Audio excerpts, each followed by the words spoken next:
but here we are. Yep. Prepping my order, yay. $16 for 2 McDoubles and a soda.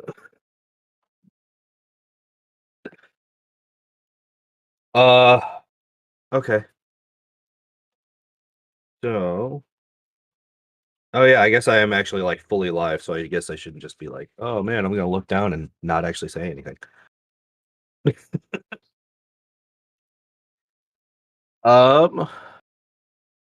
I guess I probably don't need this side over here, but whatever. Fine. All right. I got the chat open. I can see stuff. Oh yeah. Oh yeah, mine is as well. All right. Yeah, everybody just bear with us. This is our first episode. We're just kind of working out the kinks here at the beginning. Yeah, which is totally we cool. had it all done. Thought we had it all done on Monday. I mean, for the most part we do. We're just it's just a slow start. It's okay. Yeah. It's a new thing. There's always last minute problems with new things. It's a new thing. Especially when one of us just doesn't wake up. I don't know who that would be though. That's weird. Why would you say that, Unsung? All right, are we doing the brief intros first? Oh, you know what we should do? I'm going to post a thing on Owlcats. Oh wait, no, because yeah. Yes, I will. So I'm gonna post a thing on Owlcats Discord about this. So, hello to the chats across all 3 streams. You are converging on one place. Welcome.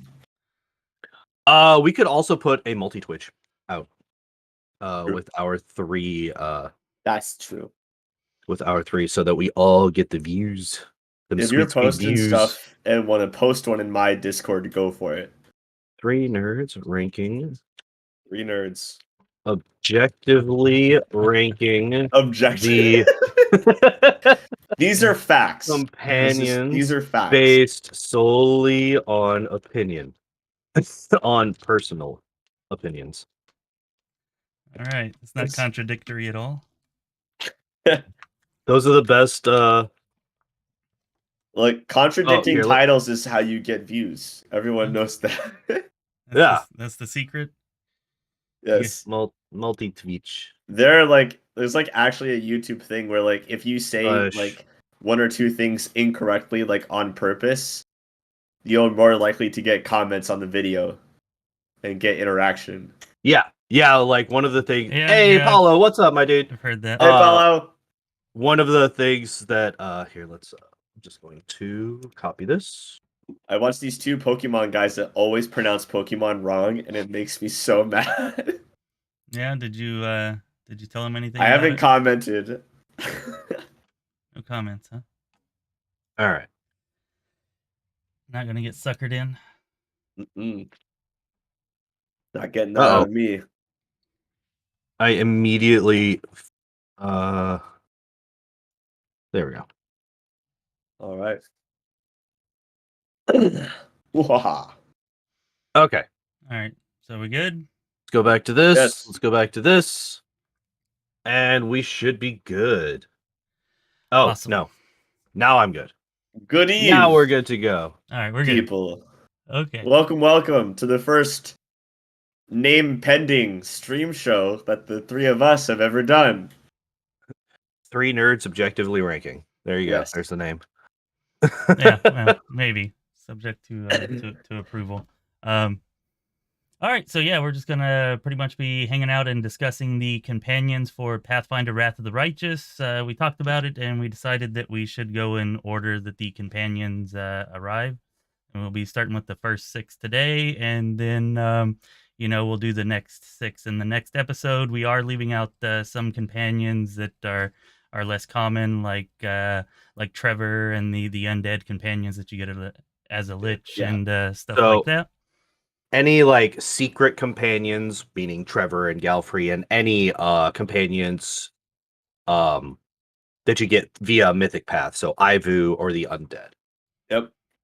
Leaving them out. Yep. Just because some of us haven't played with Finnian all of them. Because he's just a sword. He's not a real person. Yeah. No matter what he says. He's just a very confused sword.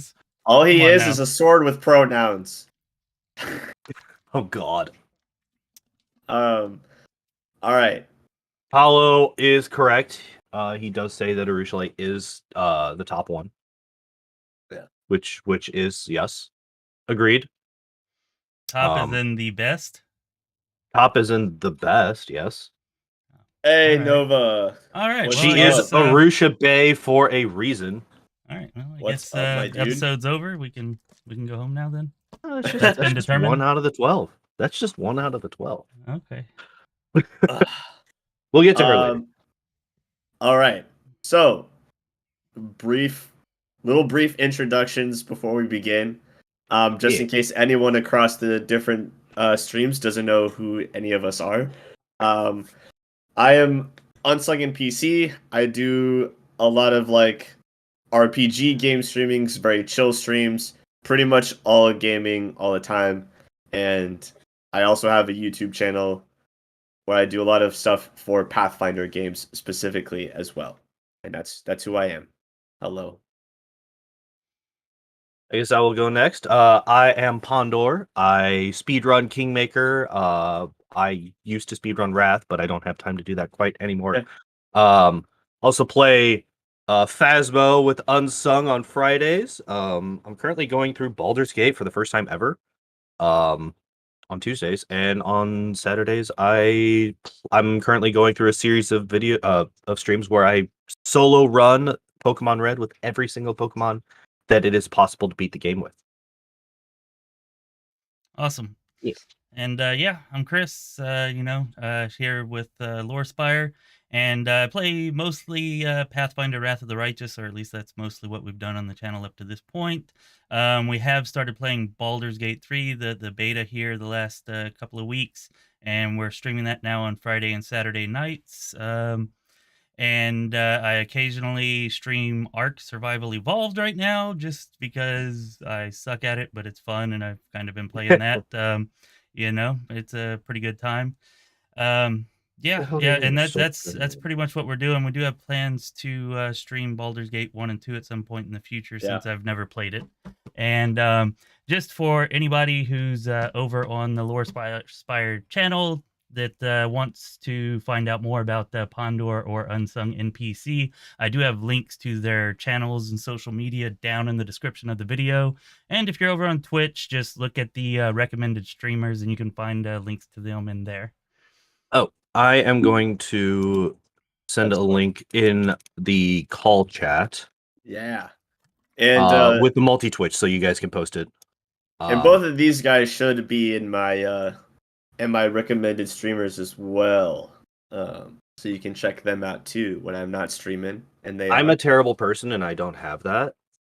That's because I never thought to do it until just now. So that should be fixed. Now you know. Unless I forget, which is very likely because my memory is that of less than a goldfish. I'm stealing that from Raven for a second. But yeah, we want to just hop right into it. Yeah, first companion. Seelah, the Paladin of Iomedae. All right. Who wants to kick it off? Okay, so we meet Seelah after we fall down the pit. She's trying to help what's her Anevia, right? Yep. Because Anevia had a big old rock fall on her foot. Yep. And Seelah's trying to push it off.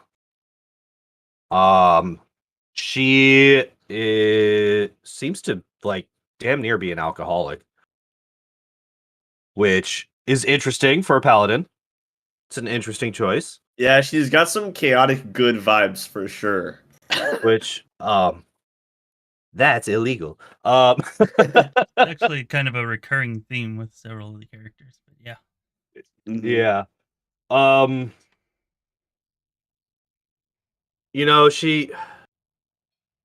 I haven't played with her a whole lot lately.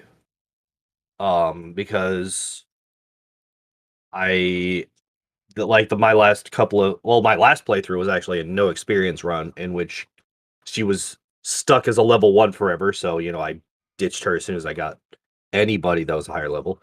So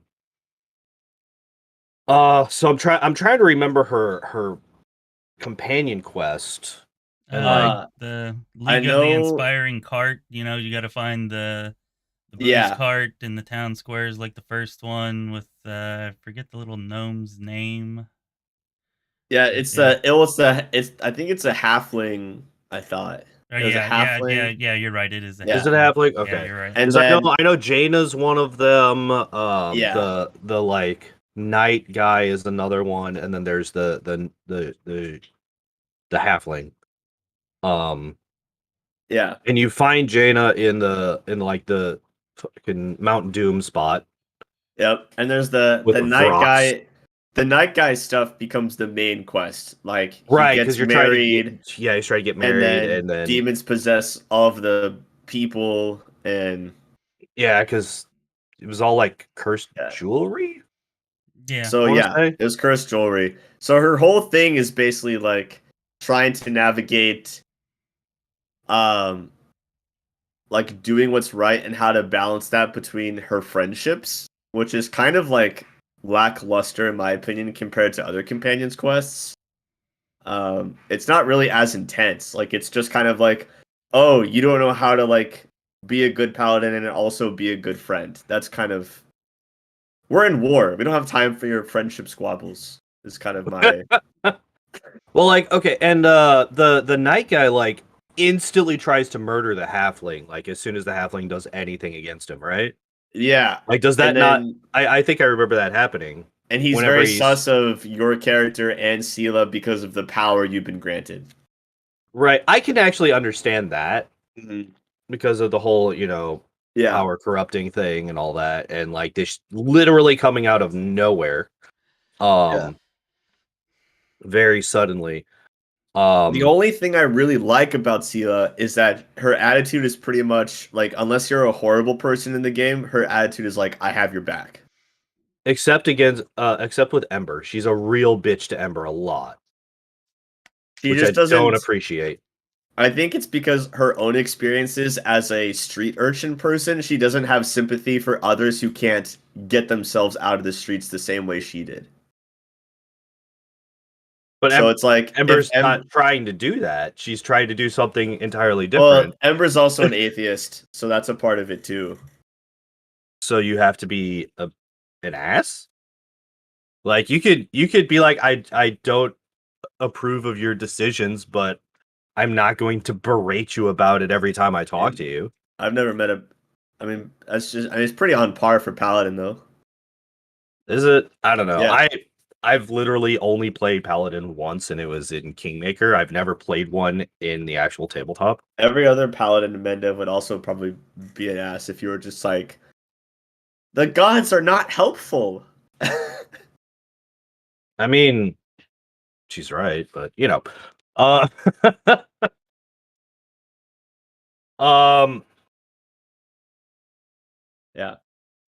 Yeah. I don't know. I don't know. She's kind of like your bro, but also she's kind of a meh character, right? She's like not terrible, but she's not amazing. I don't know. Right? I feel like that's kind of the vibe that I'm getting from what everyone said so far. I mean, personally, yeah, I don't find her that interesting. I don't find her character quests very, very interesting at all. Not very compelling, really, in any way, in my opinion. I mean, she is a paladin. Paladins are really powerful, in the game. She can be made into a pretty good cavalier or fighter. Like I kind of like her from a stat and mechanic standpoint, from like that point of view. But as far as a character, like I feel like, with her being this happy-go-lucky, she's got almost like a chaotic personality, even though she's a paladin, and I feel like that doesn't fit very well. Like, I don't know, just from a role-playing and narrative standpoint, I think she's definitely one of the weaker characters, but from a mechanics and like a viability to actually use in combat, especially since you get her from level 1, so you can really build her out, from level 1. Like I feel like she's definitely one of the stronger ones, and I've got several builds that I do like to use with her. But and that's are basically how I feel about her. taking into consideration mechanics in this discussion though? I mean, I thought we were taking everything into consideration. If we want to go just story, like just personality and then I'm fine with that. I just thought we were kind of taking everything into consideration. I feel like my main issue with mechanical standpoint is that there's only like one or two skill as a player as well. Well, yeah, it's also like there's only one or two characters I think mechanically are not built right, and one of those got fixed in a patch. Like they fixed Sosiel's issues, so he's not horrible anymore for what he's trying to accomplish. So the only other person I have issue with then is Greybor's build. So it's like I feel like the characters in this game mechanically are way better than they were in Kingmaker. Kingmaker was a mess. I don't know what you're talking about. Kingmaker's great. The companions were I could beat that game in an hour and 20 minutes. That Kingmaker is great. All right. Well, yeah. If y'all want to throw that stuff out, then yeah, we can do that. I feel like I feel like that's a lot of opinion, but then the way that you feel about the stories and the narrative, that's also opinion. So I mean, it's all kind of opinion. Yeah, but I'm good with throwing it out. I feel like the mechanics thing and the builds potential, that comes down to each individual. Hang on. Like the player's skill and knowledge of the game and the mechanics themselves, whereas the story is already put in. It's like it's been given to you as a whole from the developers. If we're gonna talk about builds and stuff like that, I feel like we would have to leave it at auto build. That way, it's still just the stuff that the developers gave you. Okay. All right. Well, let's just which if we're gonna be talking auto builds, almost everybody's in D tier. Yeah. Let's just get that out. I don't know. Hey guys, I don't know if this is happening to you guys, but there's been like 3 times throughout this where both of you guys have like frozen on my end. Really? And then we like move only briefly to catch up. Yeah, only briefly. Yeah, that's happened a couple of times. Okay, it's just some internet stutters. I think. Also, Laura, are you not streaming this on YouTube at the same time? Yeah, I am. It's just you're on YouTube.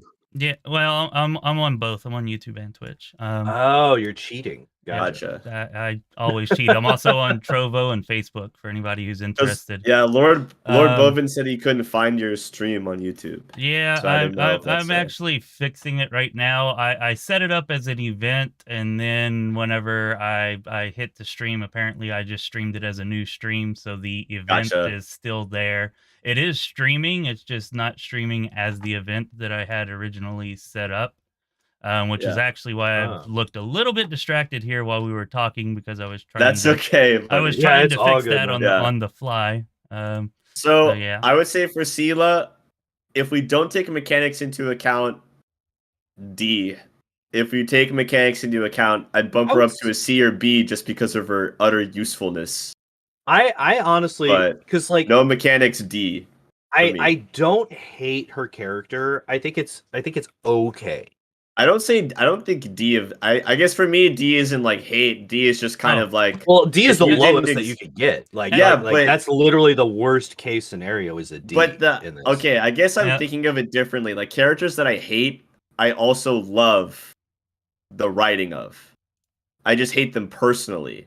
No, I definitely get what you mean there, because you hate somebody like Daeran. I freaking hate Daeran. Can't stand Daeran. But what a well-written character. Yeah, I don't think he's the worst character. Though, you know, if a character can elicit that kind of emotion from me, then hey, it's well done. It's so Seelah does nothing for me. That's what I was gonna say. Seelah's kind of in the middle. Like I never think, God, I hate her, God, I love her, or anything like that. You know, whenever it comes to her story and narrative, except for, and I meant to touch on this earlier, I'm gonna touch on it now. I was kind of distracted and forgot. The one thing I do feel like they could have done much better with her, and you know, everything considered, D's sounding pretty good. Anyways, one thing I feel like they could have done much better with her is the choices that you make on your different mythic paths, like her leaving you as a lich, but then her not leaving you as like a devil. You know, like stuff like that, like doesn't necessarily make sense. And I also does she leave if you go demon? No, I don't think she leaves if you go demon either. I'm pretty sure she only leaves if you go lich. Just kidding. So she leaves. she leaves if you go swarm. Or swarm. Everybody leaves if you go swarm. But everyone leaves if you go swarm. But I mean, like from that, like a paladin who's willing to go like follow a demon or a devil, but not a lich. Like I don't know. I feel like that whole thing is just kind of screwed up. That's maybe not as much about her though as it is about Alcat's personal choices, and maybe we have a whole separate discussion about that in the future. Maybe. But anyways, yeah, I don't know. D's actually sounded pretty good to me after I just talked through all of that. I literally, if she wasn't a tank and in the front lines, I would forget she was there. Yeah. To me, that says C. We can do C. I'm cool these are also personal rankings. Like we're all ranking them individually. So that's true. I'm gonna put her in C. You guys can put her in whatever rank. I'll probably put her in D. D is just gonna be my. I literally don't care that you exist in the story category. That's my D. Just got a text from my DoorDasher. I kind of agree with that. I guess I'm going to go more on how I feel about the character overall, including the writing, not just how I feel about them as a person. That's how I'm going to go about it. Yep. Because if this was how I feel about them as a person, almost no one would get S, because most of these people in real life I wouldn't interact with. So it's like, well, like I think it's a little bit of a combination of both, right? I get it. For sure. Works. All right, so hey, this camera angle actually shows the cat a lot better. Pondor's favorite companion next. Camellia. Here is a straight D. Listen, I'll go into my spiel and explain Camellia for those of you that might not have played with her or know her very well. Camellia is the worst. You meet her as a kind of innocent noblewoman, who's very practical minded. An innocent noblewoman that you meet right next to a corpse that is specifically stated to have wounds inconsistent with a fall. Yes, exactly. That killed him. Also, there's the guy when the gargoyles attack too, whose wounds are inconsistent with the gargoyle attacks. Oh, I actually missed that part.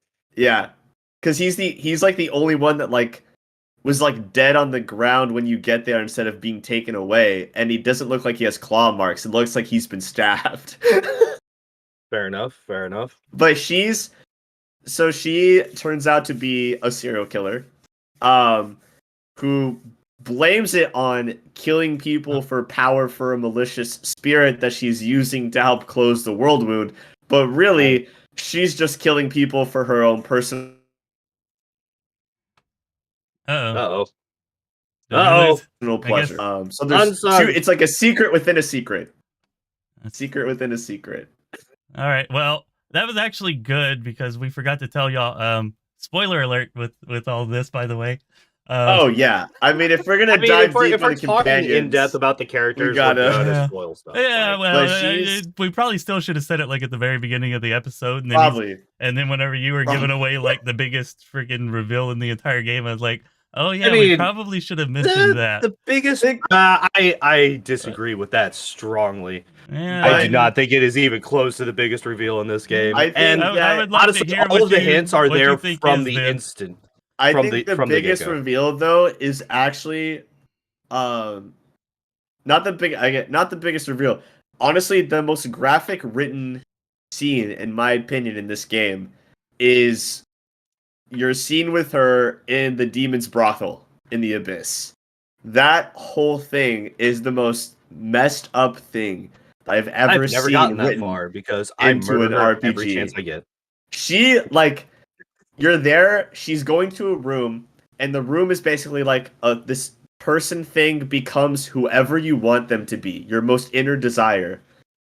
Mm-hmm. And then, so when you get in there, and it turns into her dad, and then he kills her, and then she, if you're romancing her, she does you on top of him. Wait, so she kills him?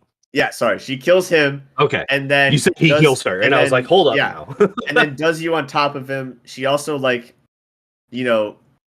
stabs you at one point during intercourse and another time. So, lowest tier. No, worst listen. character. She's worst crazy. Character. She's crazy. She's one S, of the most she's S tier. Well, for sure. she's one of the most well-written characters in the whole game, in my opinion. Definitely. She's just, I like Stabby. She's so well written. I like this. Stab. She's definitely not just I like Stabby. That's not at all true. It was one of the most interesting companion quests out of all of them. Completely. I think it was the most interesting. It's not my favorite, but I think it's definitely the most interesting, the most twisted, the most unexpected. Because what are you talking about? The companion quest starts and you instantly kill her and then it's over. What are you talking about? It's interesting. No wonder you're saying what you're saying. I see.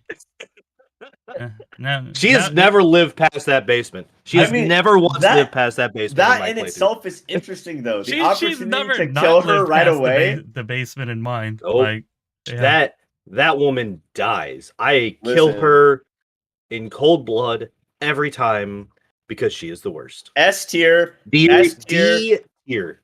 I would be. Unsung, you froze again. A hypocrite when I've praised her across all my playthroughs. I have to. Also, if we got into mechanics, Shaman's one of the best classes in the game. So that too. Yeah. Irrelevant. Also, crap character. D tier. Hater. She's the worst. Love her. Would do her again. Oh God. No thanks. No thanks. I mean, my character was a guy that turned people into furniture, so my character was pretty messed up when I did that run as well. I mean, fair, but also that was a trickster thing. Oh yeah. Okay. My food's here. I'll be back in just a second. I was cray. Yeah, the trickster is quite crazy. There's some weird and shit you can do as a trickster. Yeah. I think, again, I wouldn't say that it's necessarily the best, but the trickster probably is the most interesting mythic path. Like, I had a lot of fun with it. Yeah. Especially because all the other ones are kind of like really serious and, a lot of times dark or like whatever. And like the trickster's just like, all right, memes and fun. Let's go. I have attained sustenance and I am a happy boy because of it.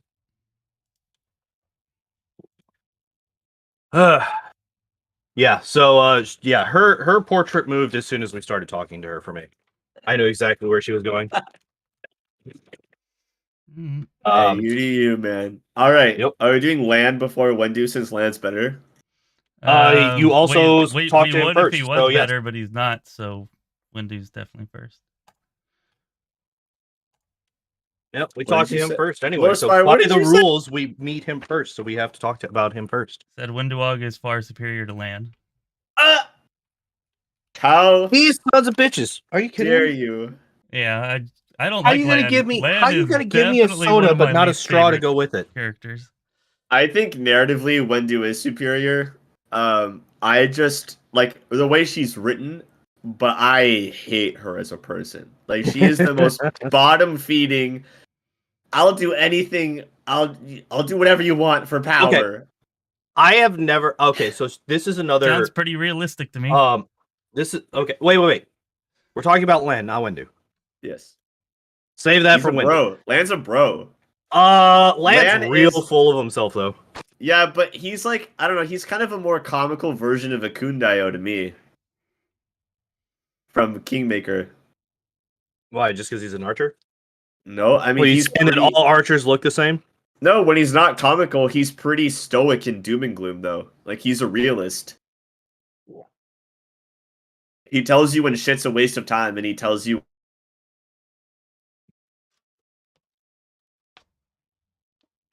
when this is the most efficient thing to do. I love the fast catch up whenever the camera freezes. Yeah, it's like freeze for like it's 5 real seconds, and then he's like chipmunk voice and speeding up the. Oh, we get the chipmunk voice.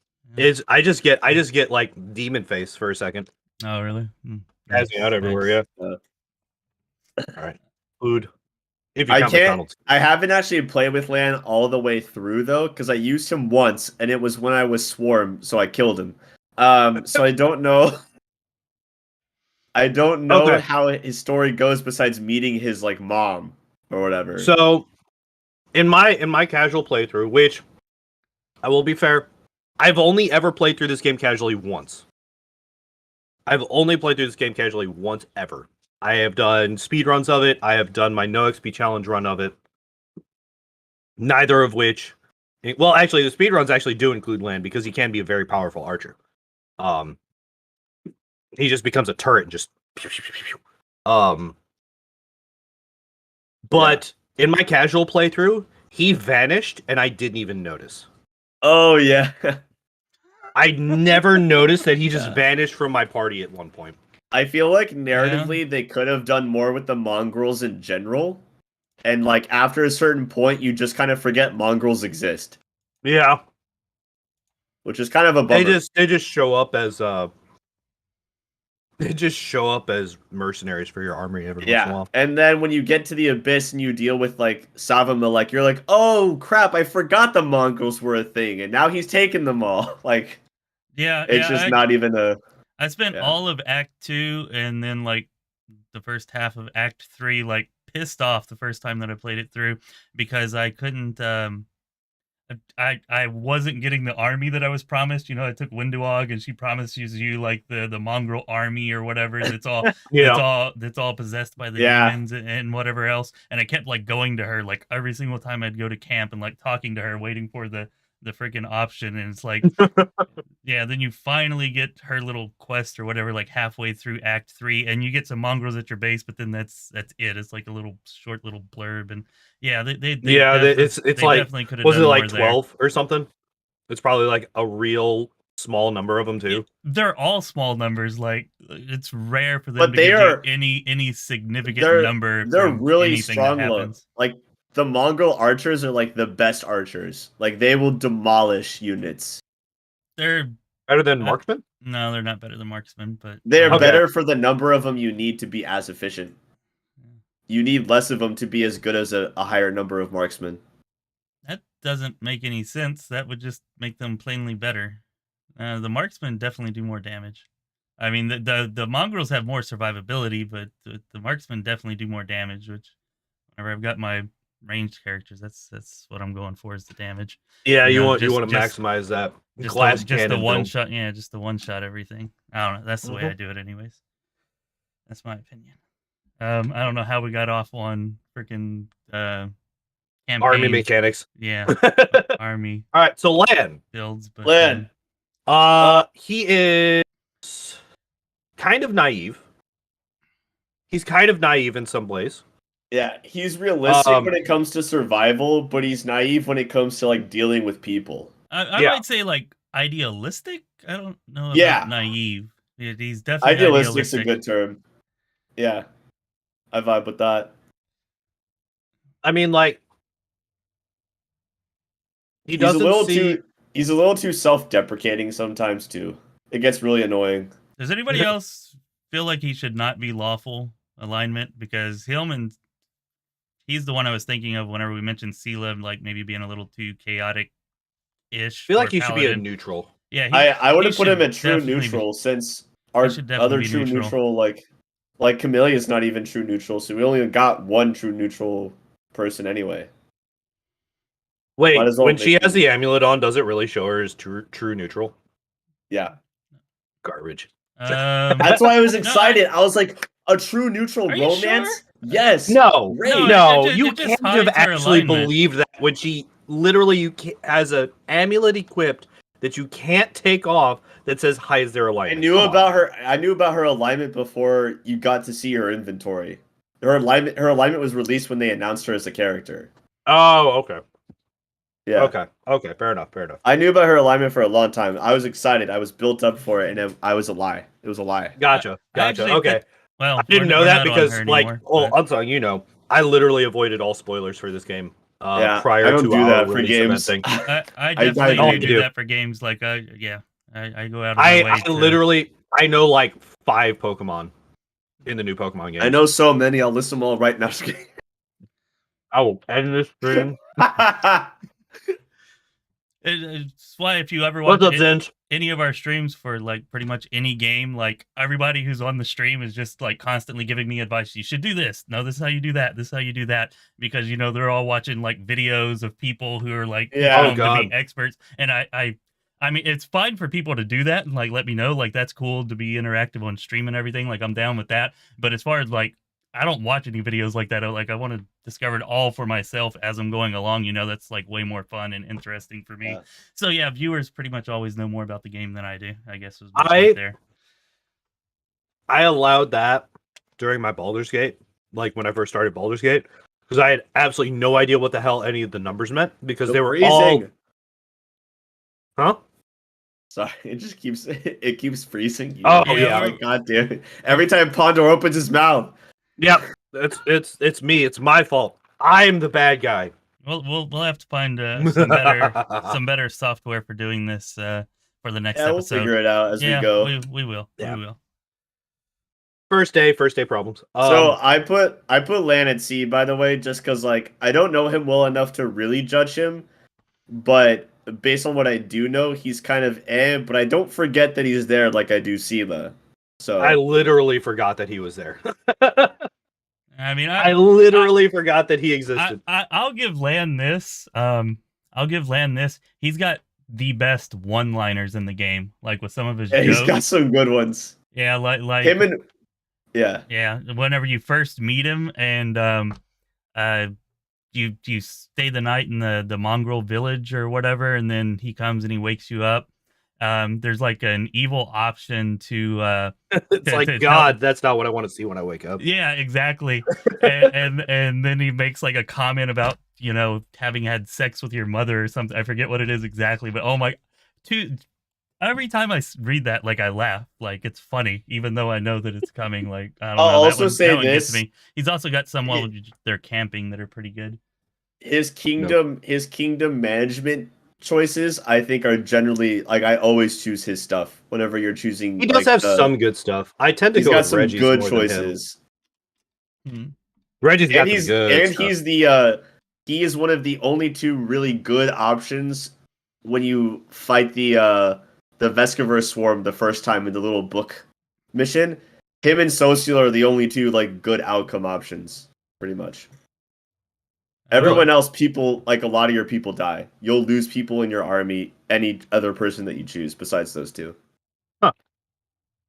I did not know that. Yeah. Neither did I. Regill literally has all of his people just stand there and get eaten. Like, that's... like... Sounds like a Hell Knight, right? Yeah. But Lann fucking plays Pop Goes the Weasel with him. I love it. What book event are you talking about? Are you talking about Leper the Smile? Vescover Swarm. Leper Smile. He like pops through the holes and like strings the Vescovers along, and it's brilliant. I've always just had Nura do that. Oh no, I've had Nura do it, and I've had damn, I'm drawing a blank now. I had Sosiel do it because he heals everyone as they're getting the I had Nura do it, and she will also keep your people alive. Which is like it specifically reads like Sosiel's like healing them, and they're like getting eaten and then being healed and then getting eaten and then being healed, and it's like that's horrifying. So hell. So actual hell. Gaia. Yeah, that's what it sounds like. All right, interesting. I'll have to just let me die. Next time I am there. Yeah. Okay. So yeah, Lann, fairly forgettable character, I think. Igor, how is Seelah D? Well, you're gonna have to go back and listen to our description about how none of us even really remember that she exists until she's taking hits in the front line. As a character, we got to preface this. As a character. No mechanics allowed in this discussion. It's not only based on mechanics. Character. Yeah, it's not based on mechanics. It's because she's boring and her story is boring. Don't tell him too much. He's got to go back and watch it as a punishment for being tardy. Yes. All right. So Wendu, D, like I hate her. I don't think her stuff is even that interestingly written. Like it's written true to her character, but I don't think it's that interesting. Apparently, if you romance her, her character becomes much more deep. That's a horrible stipulation to have a deep narrative. Fair. Fair, because a lot of people aren't going to do that because she's a terrible person at the beginning. Yeah. But you're also the person who went straight for Camellia. So you have no room to talk. You have zero room to talk, sir. You went straight for the serial killer. Yeah, not the serial survivalist. Worse.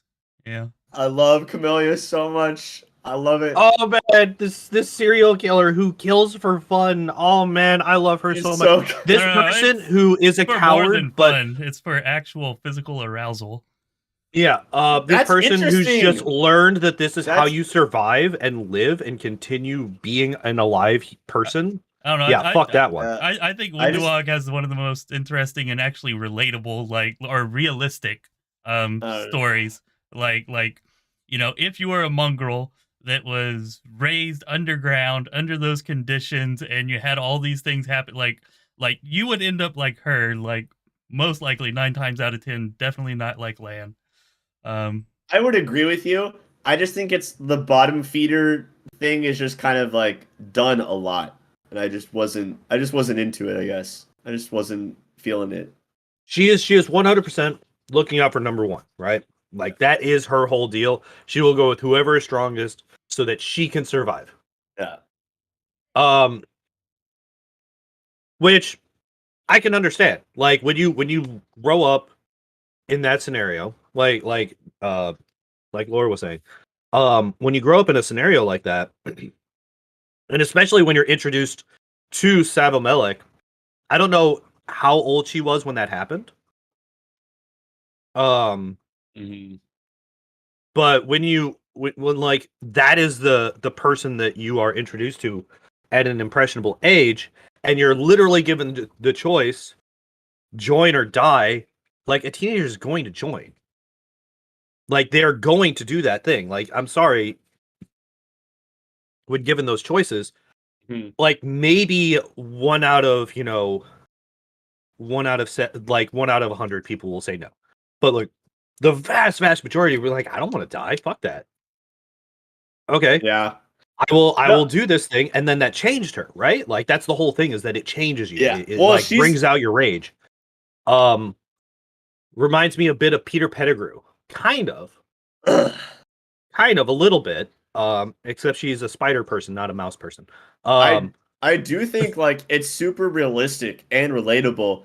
I also hate that she ends up betraying you again, and I have zero tolerance for traitors. Like that is like the lawful in me. I'm like, you betray me, you're dead. She doesn't necessarily betray you again. It depends on. She kind of pits you against someone, and then she sees who wins, and that's who she follows. That's basically betrayal.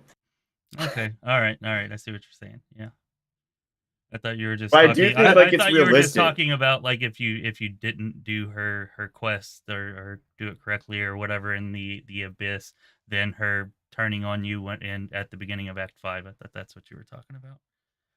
Oh no, I haven't gotten that far with her. Oh yeah. She actually shows up there to murder you if you know you don't go with her and do the stuff with Savomelek or whatever with demons to murder you while you're taking back Dresden in Act 5. That's betrayal. That's what I thought you were talking about. Anyways, that's Wenduag. I don't know. I like her. I mean, I'm not gonna put her as S tier because I agree she's not as interesting as the S tier companions, Camellia, and then I think there's like gross. Two, the fact two that others. You both have her as S tier, absolutely disgusting. Is definitely where she belongs. But Igor says, I do like Wendu, but she has way too many hairy legs. Yeah. Needs to shave them spider legs. I think that just makes things more interesting, right?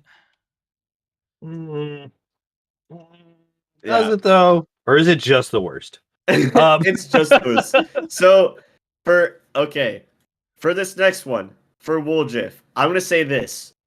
At first, I understood how mechanically he's fun to mess around with and can be built in different ways to be very powerful. Not.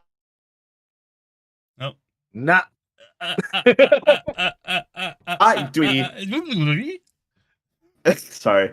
I thought narratively he was just and he like left you at one point, and I was like, fuck this guy. Can't believe you did that. Done with you. Hope the gargoyles eat your carcass, whatever. But I got to the end on both a good guy and an evil guy playthrough with his story. And the different ways you can take his ending, I feel like makes his narrative like really, really interesting. He can become your bro, or you can be two evil head honchos who agree to work together for power, which is like, that's really cool. I think I really really cool. like Woljif. I really like Woljif. Also, I put Wendu in B tier, by the way. Where'd you guys put her? D. A.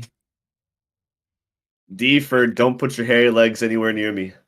Gotcha. I really liked Woljif. What's up, Lord Bovin? Hey, Lord. Doing? What's up, Lord Bovin?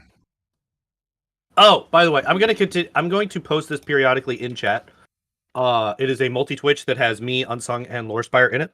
Boop, boop. So that you can see each of our perspectives. Yeah. Yep. I know you played Woljif was with Woljif. actually my originally planned romance in the game. Like, that was the person that I was planning to romance in my first playthrough.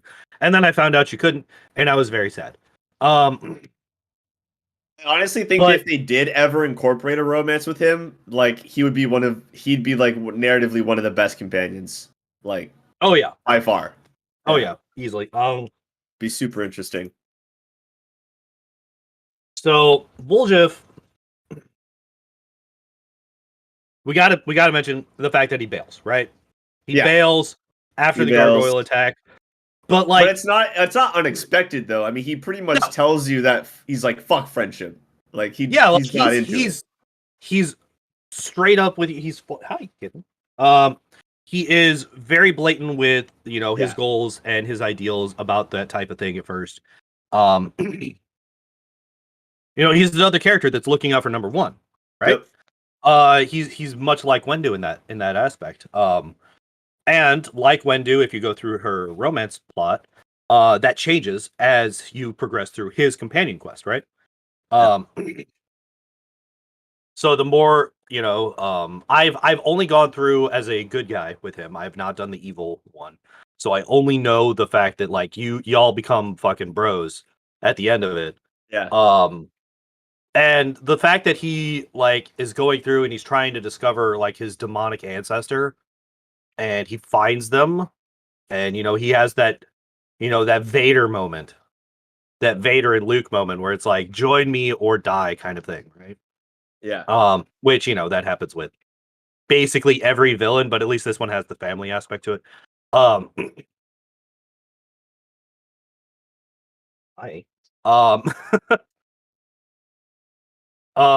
really liked his story. I really like him as a character, and as I said, I wanted to romance him at first. So points off because we can't romance him. The bad guy ending is really cool. Like his portrait changes. He's more demonic. And he's like, you know what? I like what you're doing. Like if you're evil, he's like, you know what? I like what you're doing. I'll work with you so that we can both succeed kind of thing. And it's just like, that's kind of cool. I kind of like that. Yeah. I'll agree with you that it's cool that you can get to two different outcomes that are so different. I feel like the bad guy ending though just doesn't fit everything that he is like up until that point. Like the good guy, like be my bro ending, like actually like fits what he is the whole time. I feel like that's just kind of, I mean, kudos, extra points for giving us two options or two outcomes that are just so different from each other. Like I really love that aspect, but I feel like they didn't build up to it very well. Like you can't really see the steps very well, like what's making him become that. Like he still seems like the bro all the way right up until he just turns evil. There, that's what I thought. Zins is like, fuck that multi-Twitch. I don't want Camellia and S. The shade. The correct perception. Can't believe you. The objectively correct opinion. No, the objectively correct opinion is S because we agreed it's a voting thing, and we got two S's. I never and one said non-S. shit about voting. No, we all that agreed. was not something that was talked about. You can't try to. Yeah, Let's it pull wasn't up the talked meeting about on stream, transcript. but it was talked Where's about. the meeting transcript? Oh, there ain't one. No proof. Pondoor, after Y'all you can't said prove the shit. romance thing, Igor said Woljif gave him underage vibes the entire game. I actually never got that. I did. I never because got that. He treats you like a mentor. Yeah, he part did. of the time. He does. I don't know how old he actually is, but he does give off like a kind of 14 to 16-year-old, like teenager kind of vibe. It's like you're in the Big Brother never program. got that from him. Yeah. And then, Igor, they probably don't know much about Riverdale, but I agree. Jughead from Riverdale, absolutely. That's hilarious. I like that vibe too. I've watched all of that trash TV. Don't worry about it. I've never seen it. Never even heard of it until now. It's pretty trash, but it's great. I know about Rivendell. Yeah, I put Woljif in A. I put Woljif in A. I think that's a good. Really? Yeah. Okay. All right. That's fine. He's great. It's either A or S tier for me. Like, I really like his character. Can't say that I would take him to S. I mean, he's not trying to do me and kill people, so that's kind of my criteria. Yeah. Yeah. We know what gets you off on time. I think I'm gonna leave him in A. There's a couple of people that are gonna be going into S, but it's not gonna be Woljif. I think I have like 2 or 3 more that could be S, depending. Also, we've only been doing this for an hour, and we are almost on the last character. That I was gonna say that. Today. Yeah. We could definitely get through all these noticed today. that too. I just noticed. We could definitely get through all these. Not even an hour. I think we started like 12 minutes late or something like that. So so like less than we an could hour. get through them easy 12 character day. All right. Next up, Ember. Ember, best girl. Listen, you get automatic points for being the precious baby in the group, I guess, but that's it's like a dumb way to get automatic points for it. I like that she's kind of like, I do like the like childlike mentality, despite her like physical appearance kind of thing. I think that's interesting, and I like that she's her childlike. I don't think it's despite of. I think the physical trauma that you went through is what caused her mental state to be what it is. I just meant like in comparison to. So I think it's also interesting, like being an atheist and being so innocent. Her like explanations of how useless the gods are just so like child logic, and I think that's like hilarious and also like, oh my god, that's true. Like you just are like, that makes sense. But that's how child logic is, which is hilarious to me. I think it's great. She also has some weird way, like she has a really weird way with people. Yeah. Right? Like she literally convinces demons to not be evil. Just with words. Like it's not shown to be a supernatural power or magic or anything like that. She's just shown to be so like,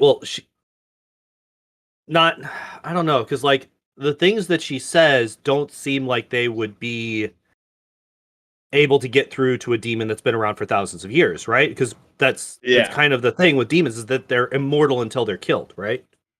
So Igor says her redeeming of Nauticula is canon in Galorian lore, actually. Well, like the thing is that happens regardless.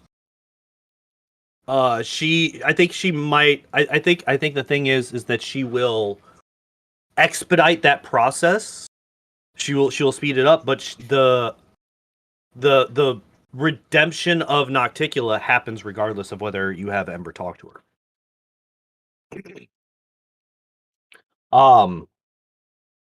So the fact that Nauticula like calls her out, she's like, "You're not telling me anything I don't already know, child," is kind of apt because it literally happens regardless.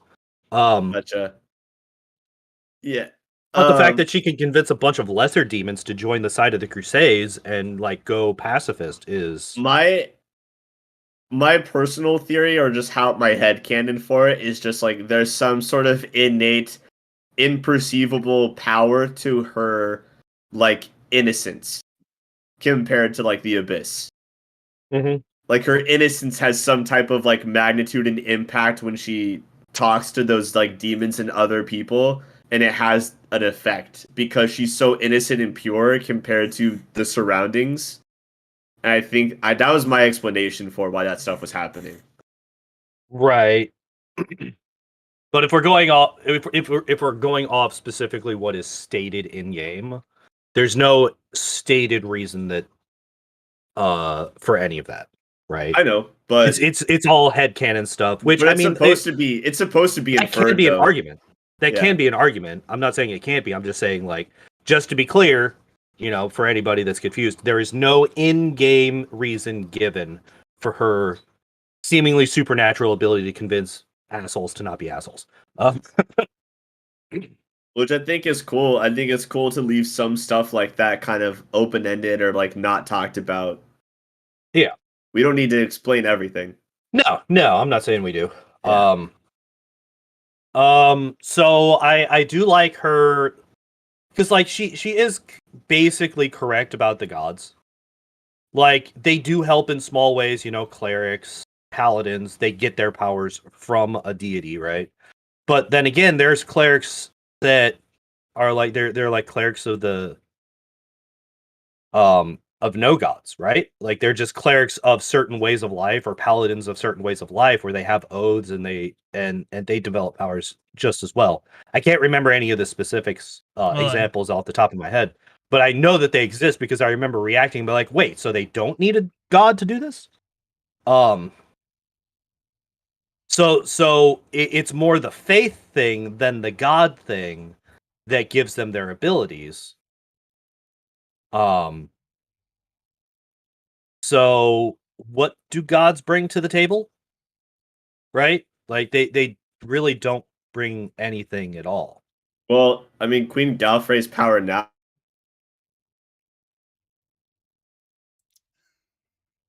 How it comes and everything. Try that one more time.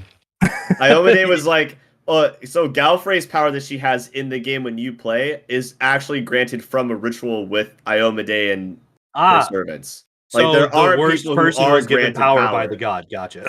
Yeah, there are like demigod type people. Right, but Galfrey's also the worst, so that's actually a point against the gods, in my opinion.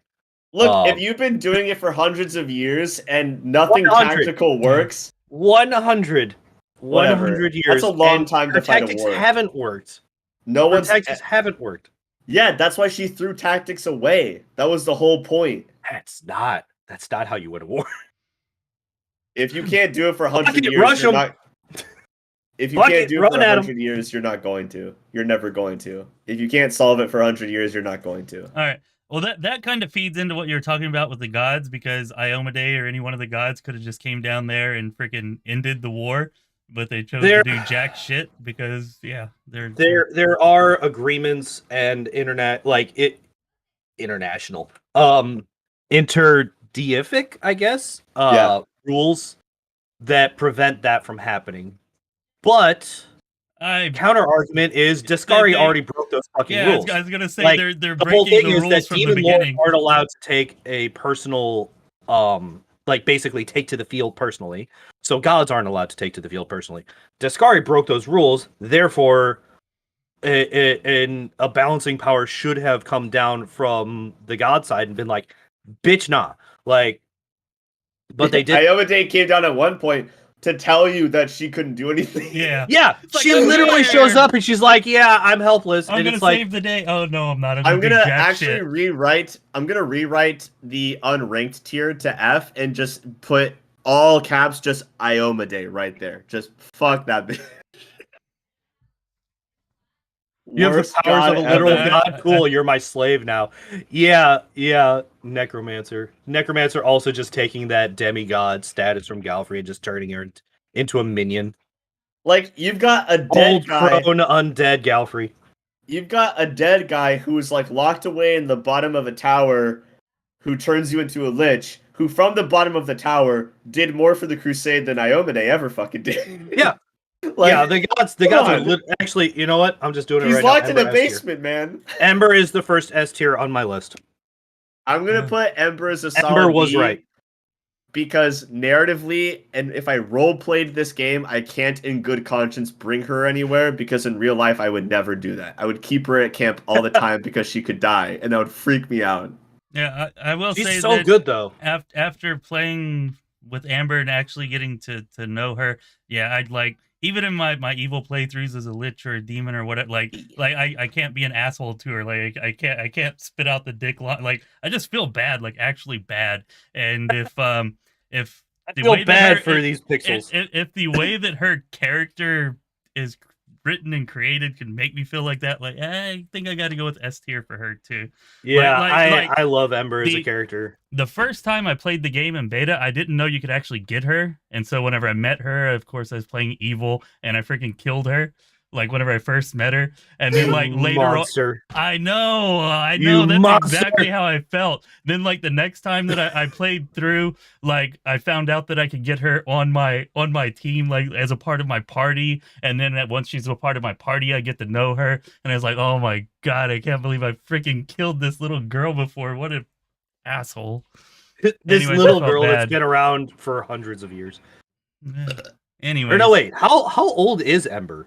Actually, 110, I think. Yeah, she's like just at adulthood for an elf, but mentally not. Gotcha. Okay. Yeah. Because I was like, she was burned by Holrun. Yeah. Yeah. Which that was like inferred that it was like that was indicated that it was a long time ago ish. Yeah, like, it was when he was younger. He was young. Yeah. Yeah. So like 2-3 decades, you think? 20-30 years since that happened, maybe? Maybe, yeah. That's a good estimate. Because I kind of picture I kind of picture Holrun as like late 50s, early 60s kind of guy. Me too. Yeah, definitely. Yeah. So yeah, so that'd be around, 30s for him. Yeah. So for her, that's below 100, which is like before elves mature. Like right, and then that kind of locked her mind into that state kind of thing, like where it just kind of withdrew and just did not develop any further into adult maturity kind of thing. But yeah. All right. Ember S tier. Okay, so that's it. We're just gonna end the stream an hour and 15 minutes early. Bye, guys. But yeah, so that was the original 6. That's where we were planning on stopping today. I mean, but we have an hour and 15 minutes left. We could finish it. We can also, I don't know if there's like other game things like that we wanted to talk about, or like Rogue Trader's trailer or anything. I know like nothing that. about. I have not actually seen the trailer. The gameplay trailer that released today. Yeah, we both posted that in our Discord.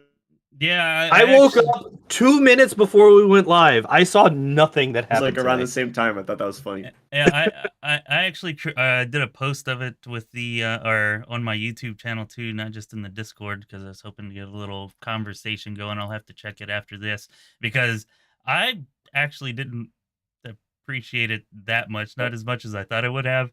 I've got some mixed feelings with it anyways, which would be fun to discuss, but maybe next time, so that Pondoor have a chance to watch it and can participate. Yeah. I'm down to just go through the rest of these characters.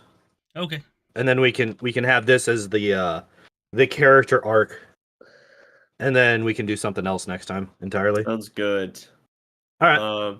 So Nenio is up next. Never did any of her quest stuff ever because she annoys me, and Confirmed people like her Unsung in real life. is bad at puzzles, and he's blaming it on characters. Like her in real life who care about knowledge and are apathetic towards people piss me off, and I don't like her.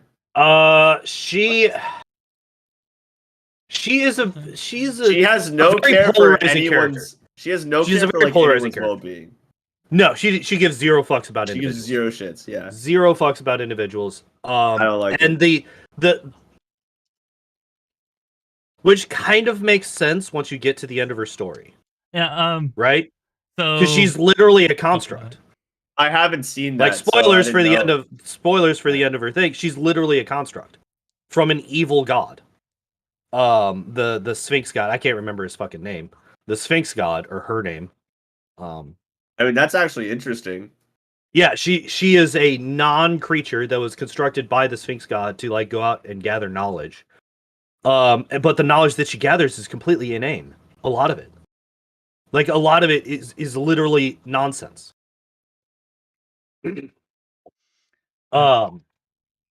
Which is interesting because that just like she's a poorly programmed computer.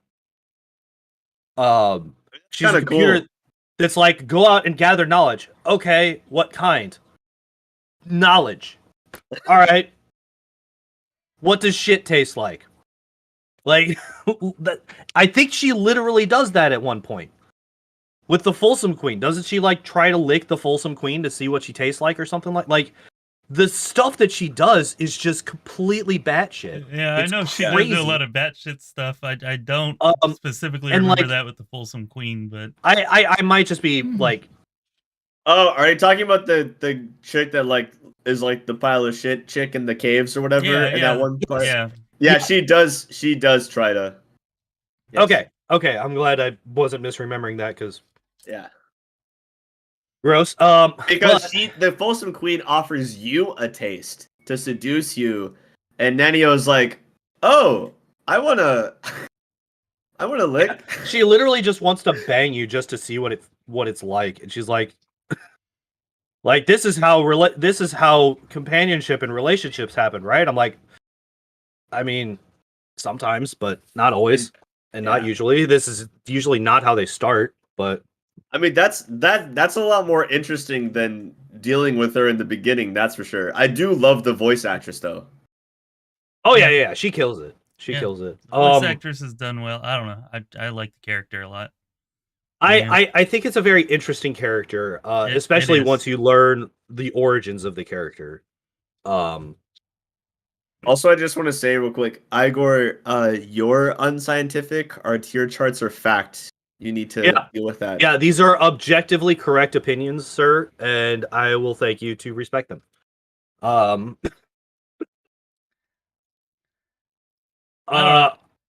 Personally, I think even independent of you know the end of her quest and finding out that she's actually a construct, like I just found her interesting before then, like from the very beginning. Whenever you first start into her, just I mean, I know, I guess it's memeish or whatever, but the way she's talking to you, like, I'll allow you to accompany me. Like, I don't know, I got a kick out of it. Like, I know on stream, I laughed a lot. Like we talked about it on stream. It seemed like most of the viewers and stuff, whenever we were first going through it, really enjoyed it. Like, I think that she's well done. She provides some levity and you know, whatever to dark situations and some humor in a game that doesn't really have enough of that, in my opinion. I think that's one thing I could use a little bit more of. And I really like her. I think that she's definitely one of the better characters for sure. Just for her entertainment value, even if it is memeish with her wanting to have sex with you or get drunk with you just for those reasons, or, you know, her always acting like she's allowing you to be with her. Like, I don't know. I find it amusing. She is definitely a polarizing character. A lot of people really, really dislike Nenio. That is true. And their criticisms loves are her valid. Or hates her. Yeah, like not very many people are in between. I'm kind of okay with there not being as much humor in this game, considering how grave the subject matter is. Yeah, it's like, this is literally the potential end of the world if we fail this.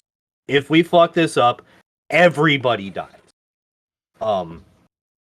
And so, like, having a bit of a more serious tone, I'm okay with. I'm perfectly okay with that. I like the serious tone, but I still think, like, you could have characters that bring more humor and levity to it. I don't know. Yeah, and having a character like Nenio who gives zero fucks about the well-being of other people, still fighting on the side of the Crusade and still fighting to end the world wound against a person that she proclaims multiple times to be an inspiration to her. Like, referring to Arilu. Like, she loves that woman. Yeah, she does. Considers her, goes on and on and on about her. Yeah. So she is a bit LOL random. a bit too much sometimes for me. Mm-hmm. But hey, Igor agrees with me. Thank you for that. Sorry, go ahead. I feel like it's fine, nice for somebody to finally agree with me. I feel like I'm leaving her unranked because I have not played with her like at all, and I don't feel like I can in good conscience rank her when I haven't really seen her like dialogue and her story. And unranked, isn't that the F tier with Iomade? You're putting her with Iomade? That's pretty low. I'll put in a new tier for Iomade. I mean, I have very little experience with Wendu and Lann as characters, and I still ranked them. Like, you just go off of what you know. I don't know anything. I've literally brought her nowhere. Well, like, okay, but you still like had her intro, and you've heard our statements about it, so you can. I don't know. Go off I can just leave her unranked. I feel weird. I don't know how to rank her, honestly. Like, if I ranked her now, I'd put her at like D just based on personality, but I don't know anything else about her, and I haven't played with her. Well, if you think she should be D, I'm putting her in B tier. If you want to go unranked, that's your choice. It's your list. I've got no control over your list. I'm gonna put her in B tier. Like, I think she's better than Lann and Seelah, definitely. I kind of put her on the same tier as Wendu. I like her character. So did I. But I don't think she's on the level of Woljif or Ember in my objectively correct opinion. I also have that on my list. She's not at the same level of them. All right, Daeran. All right, the next S tier companion, my boy Daeran. Really? My boy Daeran. That better be sarcasm. No, I'll talk really. No. I have warmed to Daeran. Day is babe. Day is babe. As I've played through more and more, part of that simply being mechanics, which is not a factor in this. He's just a better healer than Sosiel is, just objectively. But my first impression of him was trash. Because literally the first thing that ever you got hooked on he's like one of one the line. first lines of dialogue. One of the first lines of dialogue that you hear in the entire game is Daeran saying, just kick him in a ditch. Roll him out of my way. I don't want him ruining my Yeah. Like, so, bad first impression. Seems I disconnected for a second. Am I back? Yeah, you're back. I got you. Okay, good. I don't know. But oh, sorry, go ahead. Yeah, Igor just brings up a good point. He is very, very sweet with Ember, which definitely bumps him up a lot. Yeah, he is. And like he does have reasons for being very aloof, right? Like, he has a very good reason to keep himself separate from everybody else. Yeah. Right? Because anybody that gets too close to him runs the risk of discovering a secret and off with their heads. Yeah. So he has a very good reason to do that. And he does, come around once he understands that you're willing to help him with that. Yeah. And even when he's an asshole, like, listen, you'd be an asshole too if like your entire family were like murdered by a demon. Yeah, that's also a hugely traumatic incident that happened to him. Like, he was so small. I could just say he's a total asshole from the very beginning. The first time I met him at his mansion and he's talking all pompously, like, okay, I hate this guy, some pompous noble ass who's, way too concerned with himself to give a shit about anything or anybody else. So I killed him. And to be honest, I don't think I would play any character that would not kill him there, but for other reasons besides role playing, I have of course let him live and like accompany me. And he does definitely get better later on. And he's really interesting throughout, but I hate him. I kind of love to hate him maybe, but I definitely hate him, even despite him being an interesting character. Also, hard disagree. I don't like him mechanically, which is one reason why even whenever I bring him along, I never use him. I just like take him along to do his quests. Oh man, spontaneous casters are so much better than prepared casters. Oh my god, spontaneous casters. Like healing ability in a video game context. In a video game context, spontaneous casters are better than prepared casters. Yeah. In tabletop, prepared casters beat spontaneous almost every single time. If we're only talking about spell casting and casting regular spells, then maybe that is correct. But you got to consider the domain differences. Guarded Hearth right there is worth more than everything he could do, because with most but there's also the impossible fights, domain. You could also just get the impossible domain, can't you? Well, yeah, but he doesn't have a domain. Like, he can't get Guarded Hearth, the community domain. He's not a cleric. He's an oracle. What does Guarded Hearth do again? I will say they did nerf it recently, so it's not as good as it was. But before they nerfed it, and even now it's still incredibly good. I will say, Lorespire, despite the argumentative feedback I've gotten on my cleric or my my like streams with like building Sosiel and doing cleric stuff, I love the community domain. Every time I build Sosiel, I'm like, we're getting the community domain, you're getting Guarded Hearth, we're doing it, because Guarded Hearth is so good. Animal domain, so I could just get him especially if you're playing on higher difficulties, or if you're playing Last Aslanti, like, I don't know, I'd say it's almost required. But I will say, like, because of like the life oracle mystery things that he can do are better for healing specifically than anything a cleric can do. Yeah.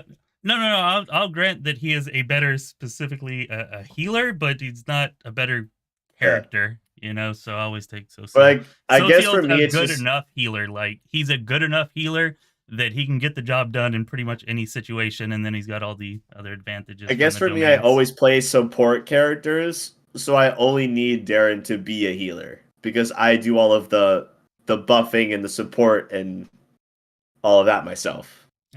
Yeah. And my playthroughs have always been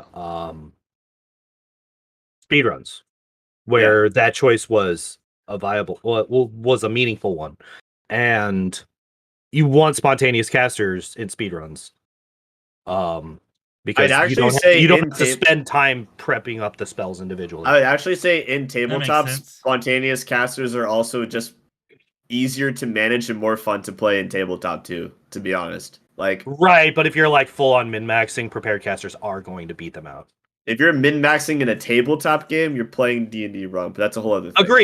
Agreed. But that there is the argument. It's like if you are trying to do your absolute, like, say you're in a very harsh environment and you're doing everything you can to survive, a prepared caster will have an advantage over a spontaneous. There's a lot more versatility for sure. Yeah.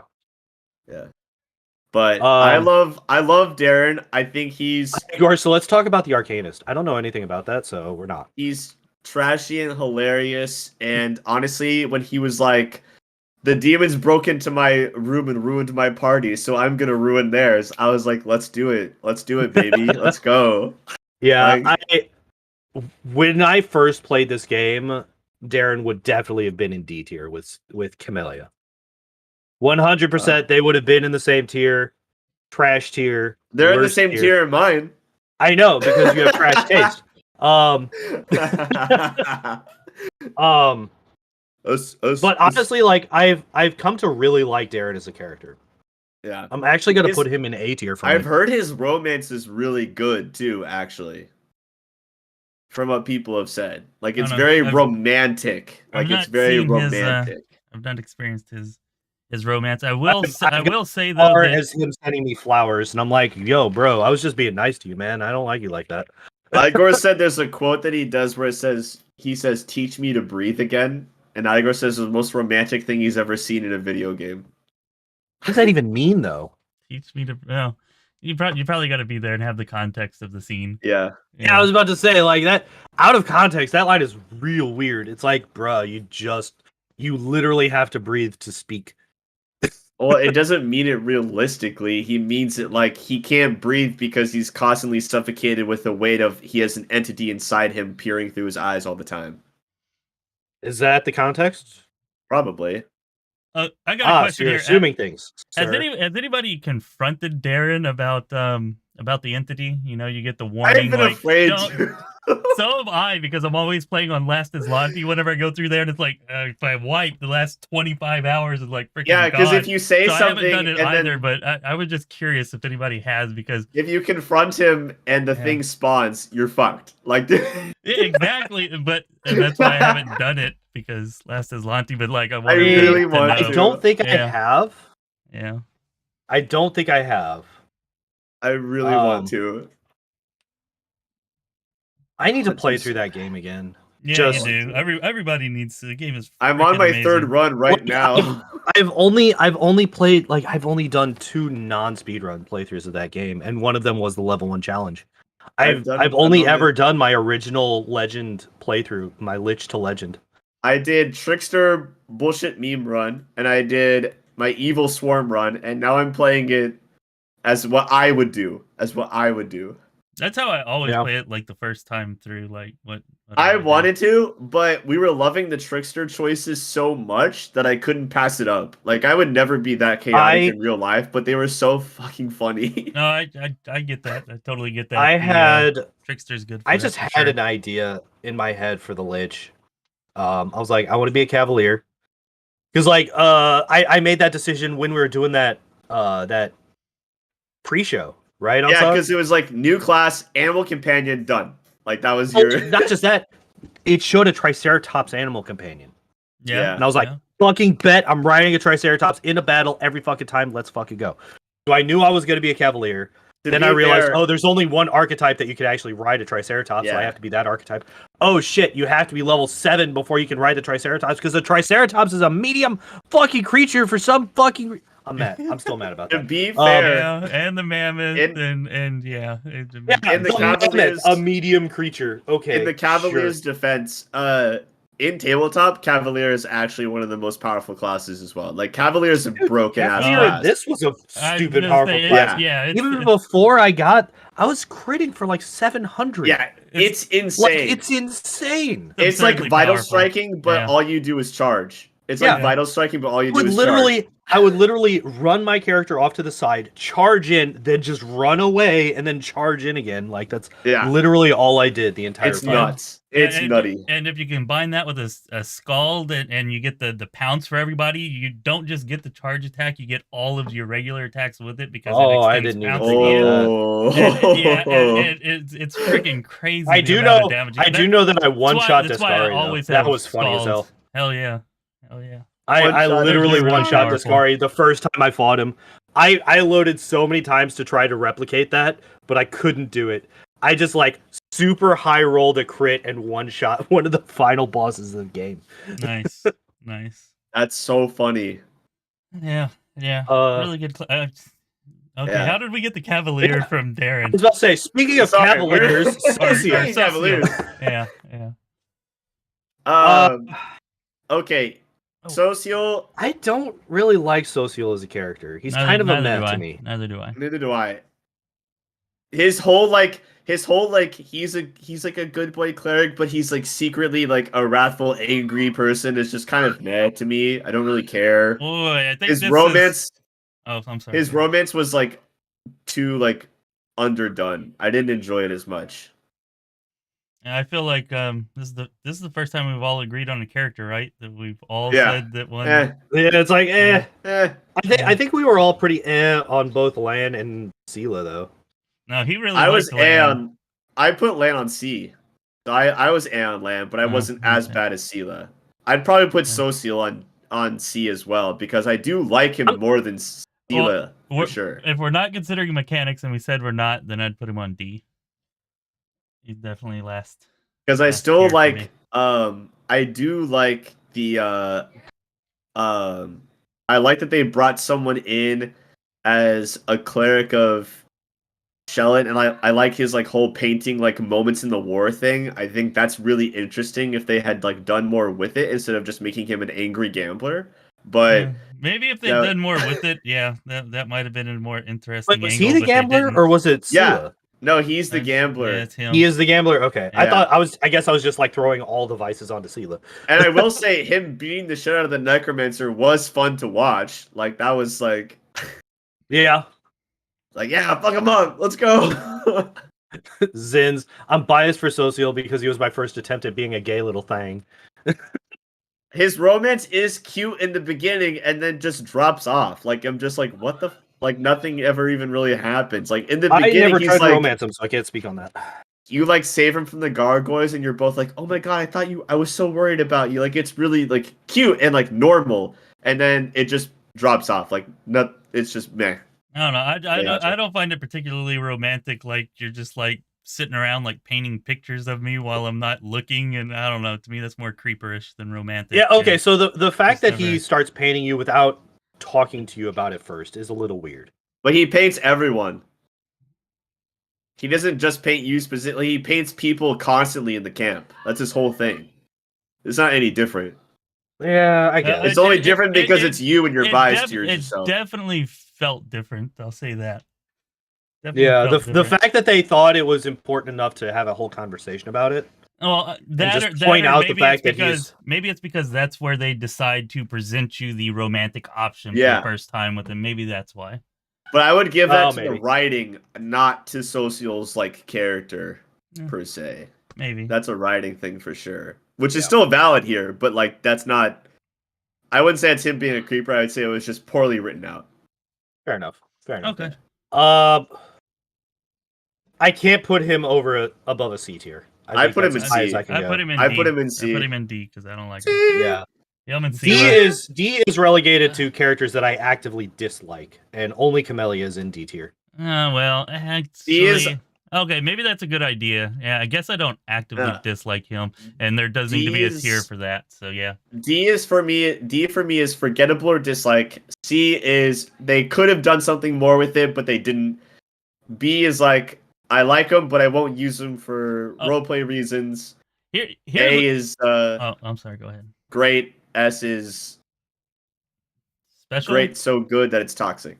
That's an interesting way to put your tier list. Okay. I think we should also mention about Sosiel. Just mention it, and I wish I could remember the guy's name. I forget that I didn't. But anyways, he's actually created, from a player who won the contest or whatever.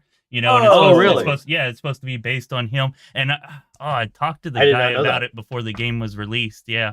And I can't remember his name, so sorry that I forgot his name. But anyways, it is kind of based on an actual player that won a contest. So that's just worth mentioning. Yeah. I don't know how much input that person had on what the final character ended up being, but yeah.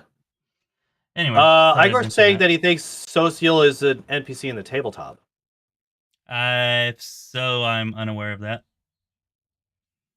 We mostly just played like homebrew stuff. Like we didn't really. Companion. I've literally never played an adventure path. Yeah, that's neither have I. But yeah, I think everyone is pretty much agreed. Sosiel's pretty meh. Yeah. He's pretty not an incredible, but not like I don't like this man. It's just kind of forgettable. All right, Pondoor, be with me this time. S tier companion. 100% S tier. My boy, 100% S tier. Reggie's the best. Reggie is the best. Why is he the best? Because he takes no shit in the council almost every time. He takes no shit. He gets this army into shape. Let's go. He is what the war needs. He is what the war needs. He is a very good command. Maybe a little bit too quick to throw away his troops. But outside of that, he is very good commander material. He's so very good general material. So good. Because he's not afraid to make the hard decisions. Like a lot of the other characters in this will waffle around and I don't know if I should do this or this and this, and he's like, no, this is the best course of action. We do this. We will lose people, but this is a war. We're going to lose people. He doesn't lose us the least amount of people by being the most efficient. He doesn't hesitate. He's incredibly pragmatic, which I appreciate. And if you play the Swarm, when the companions try to jump you later on after they all leave you, he's the one who organized their attack. He's been training the other companions to kill you for being a swarm. Yeah, well, that's actually a really good touch. I love it. I think he's organizing against you if you play any mythic path that he doesn't agree with. Yeah, but I do think that's the only one where he actually organizes all the companions. Yeah. Otherwise, I think he's just organizing the Hell Knights against you. Otherwise. If you're not Angel or Aeon, he doesn't like your path. If you're not Angel or Aeon, he doesn't like your path. Even if you're Devil? If you go Aeon to Devil, you're fine. You can't be Azada, though, at all. He hates it. He hates Azada. He thinks Lich is a crime against humanity. And he doesn't like Trickster, obviously. Wait a second. I thought I remembered him saying that he was okay with the Lich path.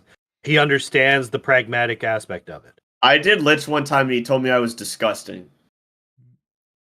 It's been a hot minute since I played Lich, so I could be misremembering. Like he definitely doesn't like Demon. Yeah, I played through Lich twice, once in a speed run and once in my original casual playthrough, which I abandoned in favor of Legend. So I've only actually completed the Lich path once. I think it was a subscriber goal that I did. I love Reggie though. Have either I love Reggie. Every time he gives advice or opens his mouth, I'm like, "You're right. You're right, dude. You're right." He's usually got a good point. Have either one of you not saved him in his Hell Knights? Like in in most of my speedruns, yes. Okay. Yeah, right. In basically every speedrun, you just ignore him entirely. You never even recruit him in these speedruns. Okay, so then you don't really know what he says at the mountain with Urabeth or any of that? Oh no.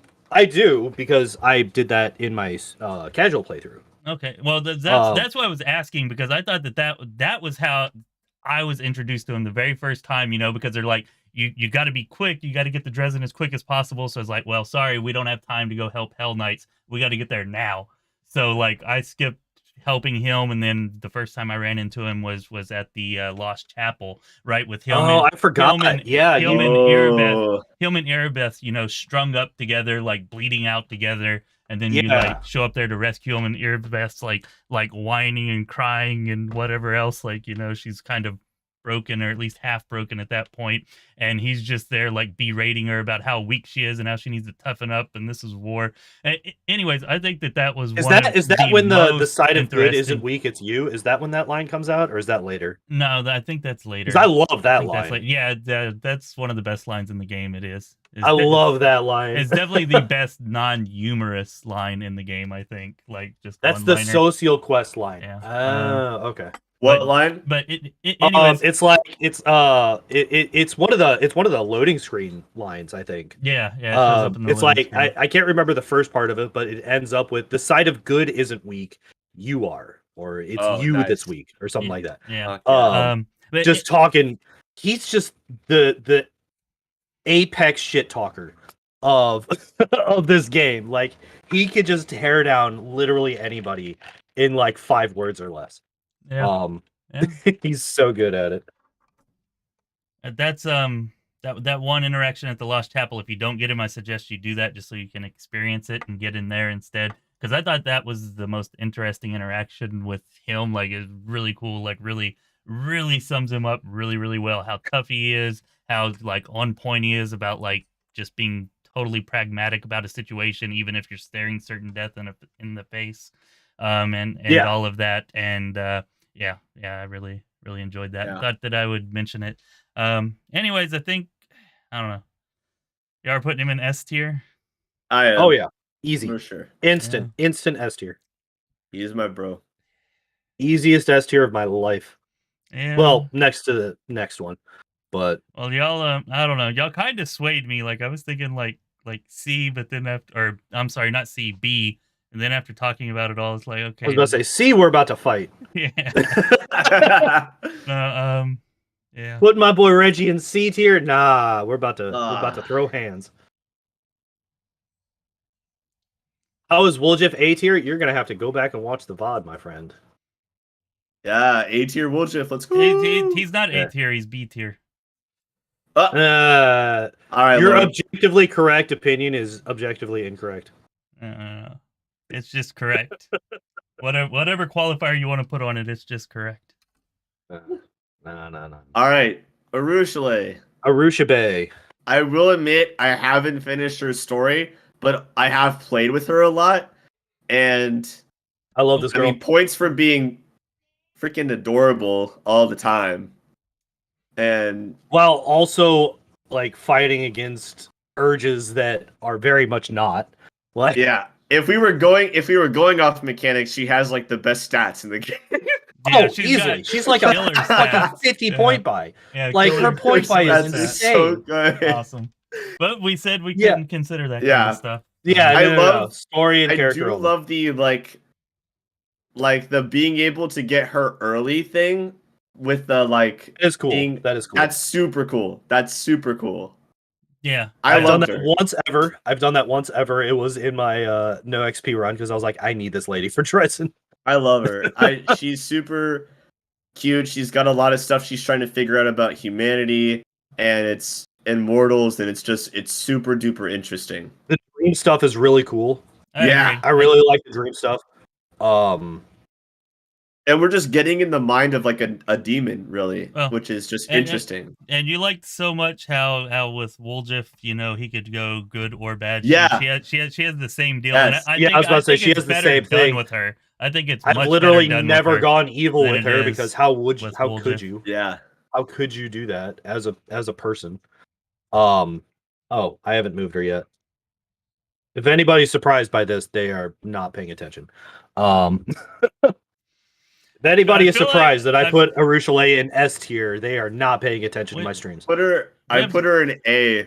No, we have too many S tier companions. Like I have 3 S's. I have 3. I've got 4. What? Who's your 4th? Who are your 4th? I've got Ember, Camellia. Y'all talked me into Regill, which I'm still not sure if I should have done that or not, but y'all talked me into him. And Aru, if you watched my streams and heard me talk about her, I know which one I know which one shouldn't be there. Yeah, I put Ember at B Reggie's just because I can't. There. I put Ember at B because I can't take her anywhere. Yeah, she's too precious. Seems to be some disagreement on Camellia. Their objective opinions are just wrong on that one. The disagreement is that Pondoor doesn't like people who do evil shit for no reason, and I think that it's funny when written well. Oh, she doesn't do evil shit for no reason. Okay, she does it for sex, but still, reason. She does it for a very good reason. Well, I wasn't thinking sex. My mind wasn't that far in the gutter. Although I guess that is. But that's literally what it is. That's literally what it is. She gets off on it. It's a kink. She gets off on it. She has a murder fetish. Who expected that? Who saw that coming? Anybody? Not me. Raise your hand good writing. out there. Okay, well, hold on. Bovin, if we are literally just taking subversion of expectations into consideration and saying something is good, then a lot more people would say The Last Jedi is good. The Last Jedi is good. Yeah. All the Star Wars movies are good. They're varying degrees of good. They're varying degrees of good, but they're all good. They're all good. No. That's right. Yes. That's right. You tell him, Laura. You tell him. I did. Star Wars has been my favorite movie since I was like 4 years old. We can't get into that. We'll have to do that. We'll have to do that at some point because that will be a fight. One of these things, we are going to have to talk about the Star Wars movies. But Laura Spire, I agree. In terms of pure writing, Camellia is one of the best written, if not one of the best written characters. She's so good. She's the best written. She's got the most interesting story. So interesting. Oh my god. Her story just ends in a basement with my knife in her throat. No, her story definitely ends at her estate with a bunch of dead servants everywhere. I think I see what the problem is here then, Pondoor. You don't like interesting stories. You just like to kill them before they get interesting. I mean, if I could have killed The Last Jedi before I got it. Well, it never got interesting, but I would have. The blasphemy! You just implied it was interesting. I heard you. You tried to correct it, but I heard it. I said before it got. Oh wait, it never got interesting. No, we've got this recorded. We can go back. You said the word interesting before you stopped yourself. Okay. I will say The Last Jedi does have some gorgeous shots. Hey, Stack HP. Yeah, this is for story, narrative, pretty much everything that does not have to do with mechanics. So we're not taking like a class story, mechanics character only, or character stats or anything like that into account. It's just the story and narrative and yeah, how all that things stuff that are plays out. provided specifically from Owlcat. If we were taking mechanics into mind, we would have to use the auto builds, in which case everybody would be D tier except for Arushale. I mean, I don't think we would have to use the auto build. I don't think we should because all of them suck, but Arushale's isn't bad. Well, that's true. Arushale's isn't bad, but whenever you get a 50-point buy-in, what build is bad for you? I think Pondoor's point... It's not like Lann that never takes clustered shots. I think that Pondoor's point is like if we didn't do the auto builds, we'd be going off of the builds we all use, which are all different. Yeah. And so it wouldn't be an accurate listing across the board. Well, I don't think it would be accurate if we used their builds either because they suck. It's almost like they purposely wanted to make them not very good. You know, I don't feel like that's fair either. Hey, Unsung, remember that conversation? They did. 100% made them suboptimal so that you would have incentive to go. Yeah, that's what we said. It was like they did it on purpose to encourage people to build. Yeah, me and Unsung actually have multiple videos recorded of us going through various characters' auto builds that have never seen the light of day. I never actually did that. But we have discussed on stream several times and discussed at length in Discord over several days the various builds and how they are subpar. And we kind of came to the conclusion that Owlcat's just trolling players. Like we were less, I guess, optimistic or forgiving than you guys were, and it's the only thing that makes sense because there's a difference between making a build suboptimal so that you have to maybe learn to do it a little bit better or so that you can improve upon it or whatever, and just straight up giving things that don't make any sense at all and that do not help like in any situation that is going to feasibly come up. Like there's differences there. They're trolling us, at least with some of the builds. Maybe not with most of them, but with some of them, like anyone's build is really undead build. The worst. Yeah. We hadn't gotten to any of the undeads yet. Not yet. Well.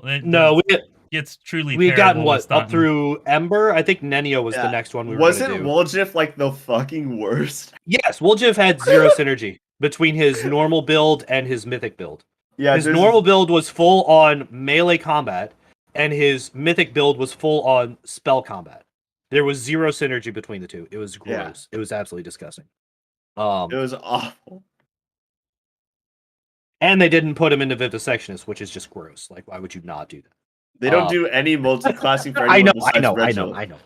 I know. They do in Kingmaker.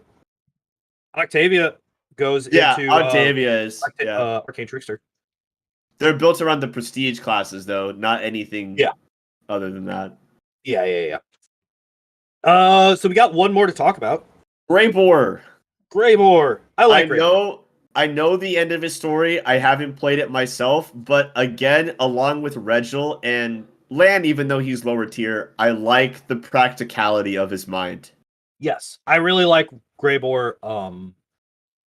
He will probably end up in he'll be either A or B for me. I put him in B, but I think he's a cool character. I wish there was more like insights on his like worshipping of Norgabur because I love Norgabur so much as a god. And I would have loved a little bit more. I like how you can talk him through things and talk him, change his mind about things using logic. Logic. Yeah. Changing a thing. Yeah, that is it's really weird. Igor's like, you mean Greybor? Am I right, guys? Because he's gone. I like Greybor. Nice. Because like he comes from a very specific thing. He's an assassin. Yeah. He's an assassin. He's not going to be a good person. And he never really becomes a good person. He just becomes your friend. Is he a bad person though? Like I don't know. I feel like he's not a bad person either. I just want to point out. He literally okay. If you don't wait, he murders people for money. But go ahead. if you don't pick him up, he's literally hired to murder you as you try to go into the Ivory Sanctum. I've only had one playthrough where I didn't, or our most recent playthrough was the only one where I picked him up, because without fail, every time I've gotten there, even whenever we've talked about it on stream and planned for it, I've not had enough gold to pay him to join me. Ow. So then he'd try to murder me every time, because every time I've spent it all on soldiers or building or whatever, because I'll use it to buy material. You points actually and care stuff. about the crusade. Gotcha. Yeah. We actually do that stuff on stream. We're not trying to speed run Pondoor. Even whenever we're all like talking about it and trying to think about it, like somehow we would end up screwing it up. So yeah, he's tried to kill me, murder me at least 6, 7, 8 times. I've the only time that I've ever had him, well, it's been multiple times, because this is the most common way for me to play it. But yeah, in my speed runs, obviously you don't pick him up because you have to go way out of your way to pick him up.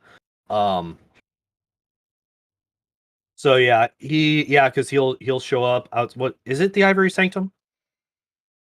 Yeah, I think is where he'll show up. Yeah, it's the Ivory Sanctum just before you enter. Yeah, he shows up. If you dimension door down to the door, you can skip that fight. By the way, I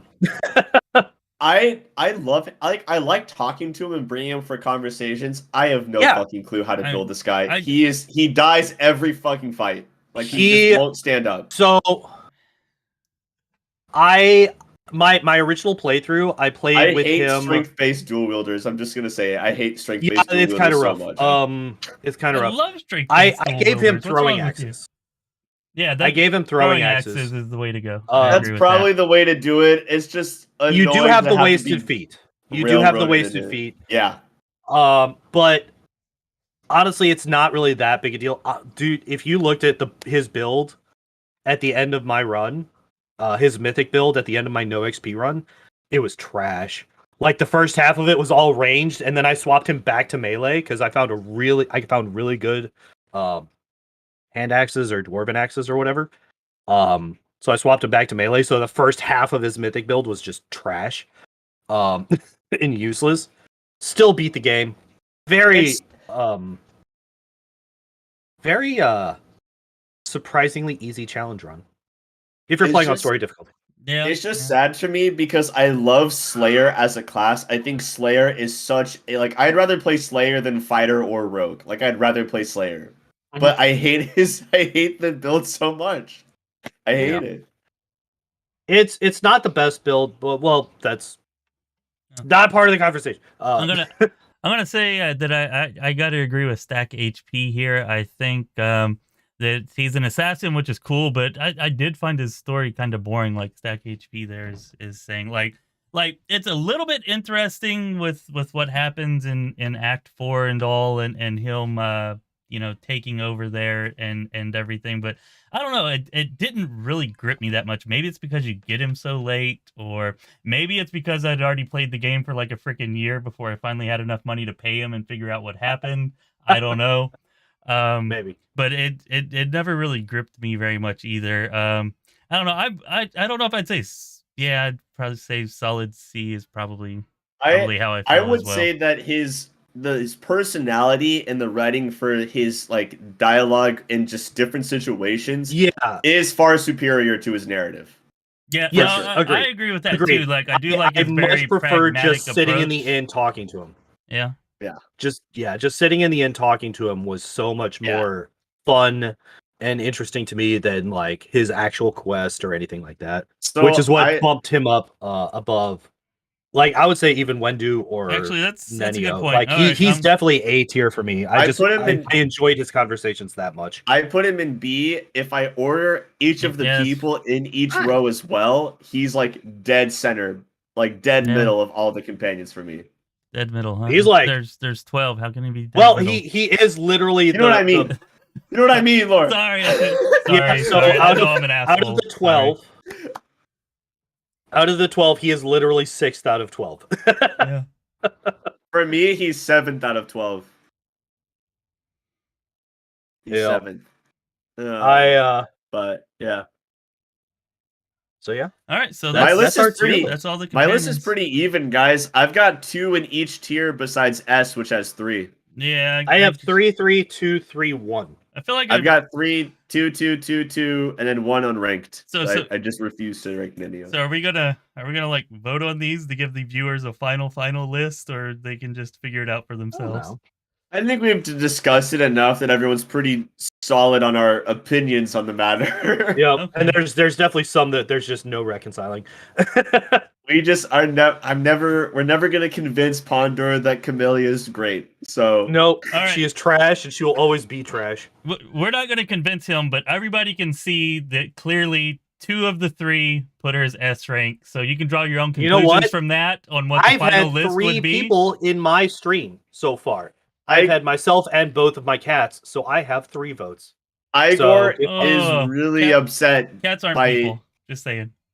Igor's really upset by Seelah being a D tier on the lists. But why? Igor's really upset by Seelah being D. She's my only D, and really, I think maybe she should be C instead, because I don't really like Lann or Sosiel more than her. I like them both more than her. So I guess I have no D tier then. I am going to move her up because I have 1. I don't like either one of them more than her. I'm sorry, we can all go through our our lists. I'm sorry, Igor, but drunk paladin that I forget about, I'm not going to be into it. I just don't. Yeah, but I mean, Sosiel and Lann are kind of the same way. Like, they're not drunks, obviously, but I mean, Lann, I feel like his personality doesn't really agree with his alignment either, and like some of the decisions and stuff he makes. So there's the same kind of problem. I think there. those 2, and then his story's not really that compelling or interesting. I literally forgot, and same thing. I literally forgot that Lann existed for the second half of my original playthrough. So I would say that Lann and Sosiel offer more to situational dialogue than Seelah going "aha" every other fucking word. Like that's. Like, they at least say stuff. She just is like, we can do it, guys. And that's all she ever fucking says. All right. You can Unless she's talking to Ember, in which case she's a bitch and I hate her. I'm putting her back down to D. That's right. All right. Yeah, you do have a point there. Mostly because I can't remember, like, one line of dialogue. Like, with Lann, I can remember his one-liners that are freaking funny. You know, and with Sosiel, I can at least kind of remember what's going on with him and Trevor, and you know, him kind of creeping on me. But with her, it's like, yeah, okay, she can be D. She can be D. That's right. Okay. All right, we want to go over each of our lists now. Yeah. Do you? All right. I'm not gonna we could probably do that in the same order as we introduce ourselves. So Unsung first, then me, then More. Okay. Yeah. I'm just gonna do it quickly. We're not gonna we've already explained. I'm not gonna re-explain. Yeah, makes sense. All right. S tier for me. Okay. Reggie at the top. I'm doing these also in order. Like, I've ordered them all as well. So Reggie, Daeran, Camellia, and then A tier is Eru and Woljif, and then B is Ember and then Greybor. C is Lann and then Sosiel. D is Seelah and then Wenduag. And then unranked is Nenio. I've literally not played with her at all. I just haven't ranked her. So there you go. That's my list. It's canon. It's accurate. It's objective. And it's fact. You're welcome. It's also not very good. My objectively correct opinion. We have so many in common, though. Yeah, how can you say that? Wenduag is a D? What the hell? Was Seelah? Oh my god. Anyways, sorry. Go on, Pondoor. All right. Objectively correct opinion-based list. For me, Reggie, Aru, and Ember is S. He cut out. All right. Well, I guess the internet didn't agree with and that's his the list. Good job. Yep. Seelah, Lann, and Sosiel as C tier, and then trash tier D tier is Camellia. We missed A and B from that, but yeah. Oh, you missed A and B? You A is Greybor, Woljif, and Daeran. B is Nenio and Wenduag. Okay. All right, and everybody should be able to see mine if you're watching the stream. But for anybody that's not, we've got Camellia, Ember, Regill, although I still think maybe I should move him down to A. Nope. Regill and Arushale as S tier. Then we have Wenduag and Nenio as A tier. Then we have Woljif, Daeran, and Greybor as B tier. We have Lann and Sosiel as C tier. And we have Seelah as D tier. And I do want to point out again for anybody who wasn't here or whatever, this is based solely on the character, the writing, the narrative, what they do. This is not on mechanics or how effective they are. Zero mechanics or build based or any of that things stuff come into this. because I would have a much different list if it was. Yeah, me too. Agreed. Same. Some would be the same, but others would be in very different places. I would say that a lot of my higher tiers would be similar, and my lower tiers would be fairly different, I would say. I would unfortunately be forced to raise Camellia off of trash tier if we were to take mechanics into account, which is one of the reasons that I fought against that. Yeah. I would have to move Reggie down to A, unfortunately, because you have to put him into other stuff to make him useful, because as just a Hell Knight, he's not good. He dies too fast. Yeah. So, bummer. Bummer boy.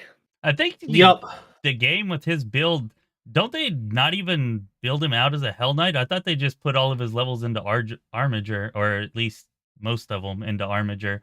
Like I haven't auto-build him. He only gets like 1 or 2 levels in Hell Knight, I think. Hell Knight is the prestige class, right? Yeah. The rest of them were I believe they go all the way through the prestige class and then they go back. Yeah, I do think that they go through the entire thing. I could be wrong though. I haven't looked at his auto build yet. They might do it by level 20, but I know for sure because I have auto built him not all the way to 20. I have auto built him like up to level 12, and he's definitely getting mostly Armiger levels up to there. So they may have given him Hell Knight levels after that. I don't know. But I put him into Cavalier, and his survivability has gone up 200%. Like, well, yeah, everybody that gets a mount, their survivability goes up a lot. Yeah. Yep. Mounts are OP as hell. So he's like durable whenever they're not bugged. He's durable and now also deals way more damage than Seelah ever does. So just more useful than Seelah at that point. But Seelah can use Smite Evil. You need to give her a shield bash build, and she'll freaking put out some really nice damage. That's what I like giving her.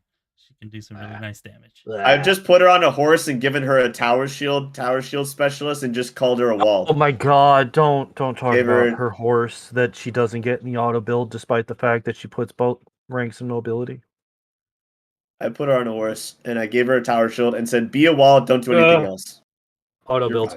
Do we want to talk about auto builds next time? I mean, do we want to start going through some auto builds? I would be okay with going through some auto builds. I was actually going to suggest that maybe we talk about character alignment and choices along those lines. But I would be okay with doing auto builds instead, and maybe we keep that as an idea for a later date, because I would like to go over that stuff eventually at some point. I feel like we have some really interesting conversations. Like maybe swap between like a story / character thing and then a mechanics thing, and then swap back and forth. Yeah, that's fine. Because there's a lot of mechanic fans among our viewers for this game. Like, I personally care way more about the story and the narrative, but a lot of people love to like dish about the mechanics. Like, I know, and as a speedrunner, I feel like y'all can figure out which one I prefer.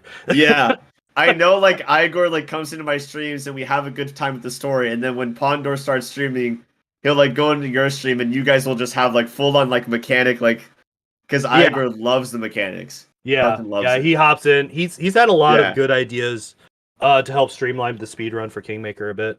Yeah, we were testing out a couple of them last night at the end of the stream. I love mechanics when it comes to actual tabletop, but like in a video game, it's really hard for me to like focus if it's too crunchy, and I have to just focus on mechanics. So I actually kind of feel the opposite way. Like, I feel like the story and narrative and stuff takes a much more of a center place in a tabletop for me than the mechanics, like, because you can do anything there. You're not limited by whatever the programmers like programmed into the game, and with a game there is kind of, you know, an objectivity to it. Like, you know, you can't do everything that you want to do with the narrative and the story and the choices that you want to make, you know, but you can maximize your freaking damage or whatever like that. Like, I still play the game for the story more than the mechanics, but the mechanics are a lot more important to me with the game than the tabletop, I guess is what I was getting at.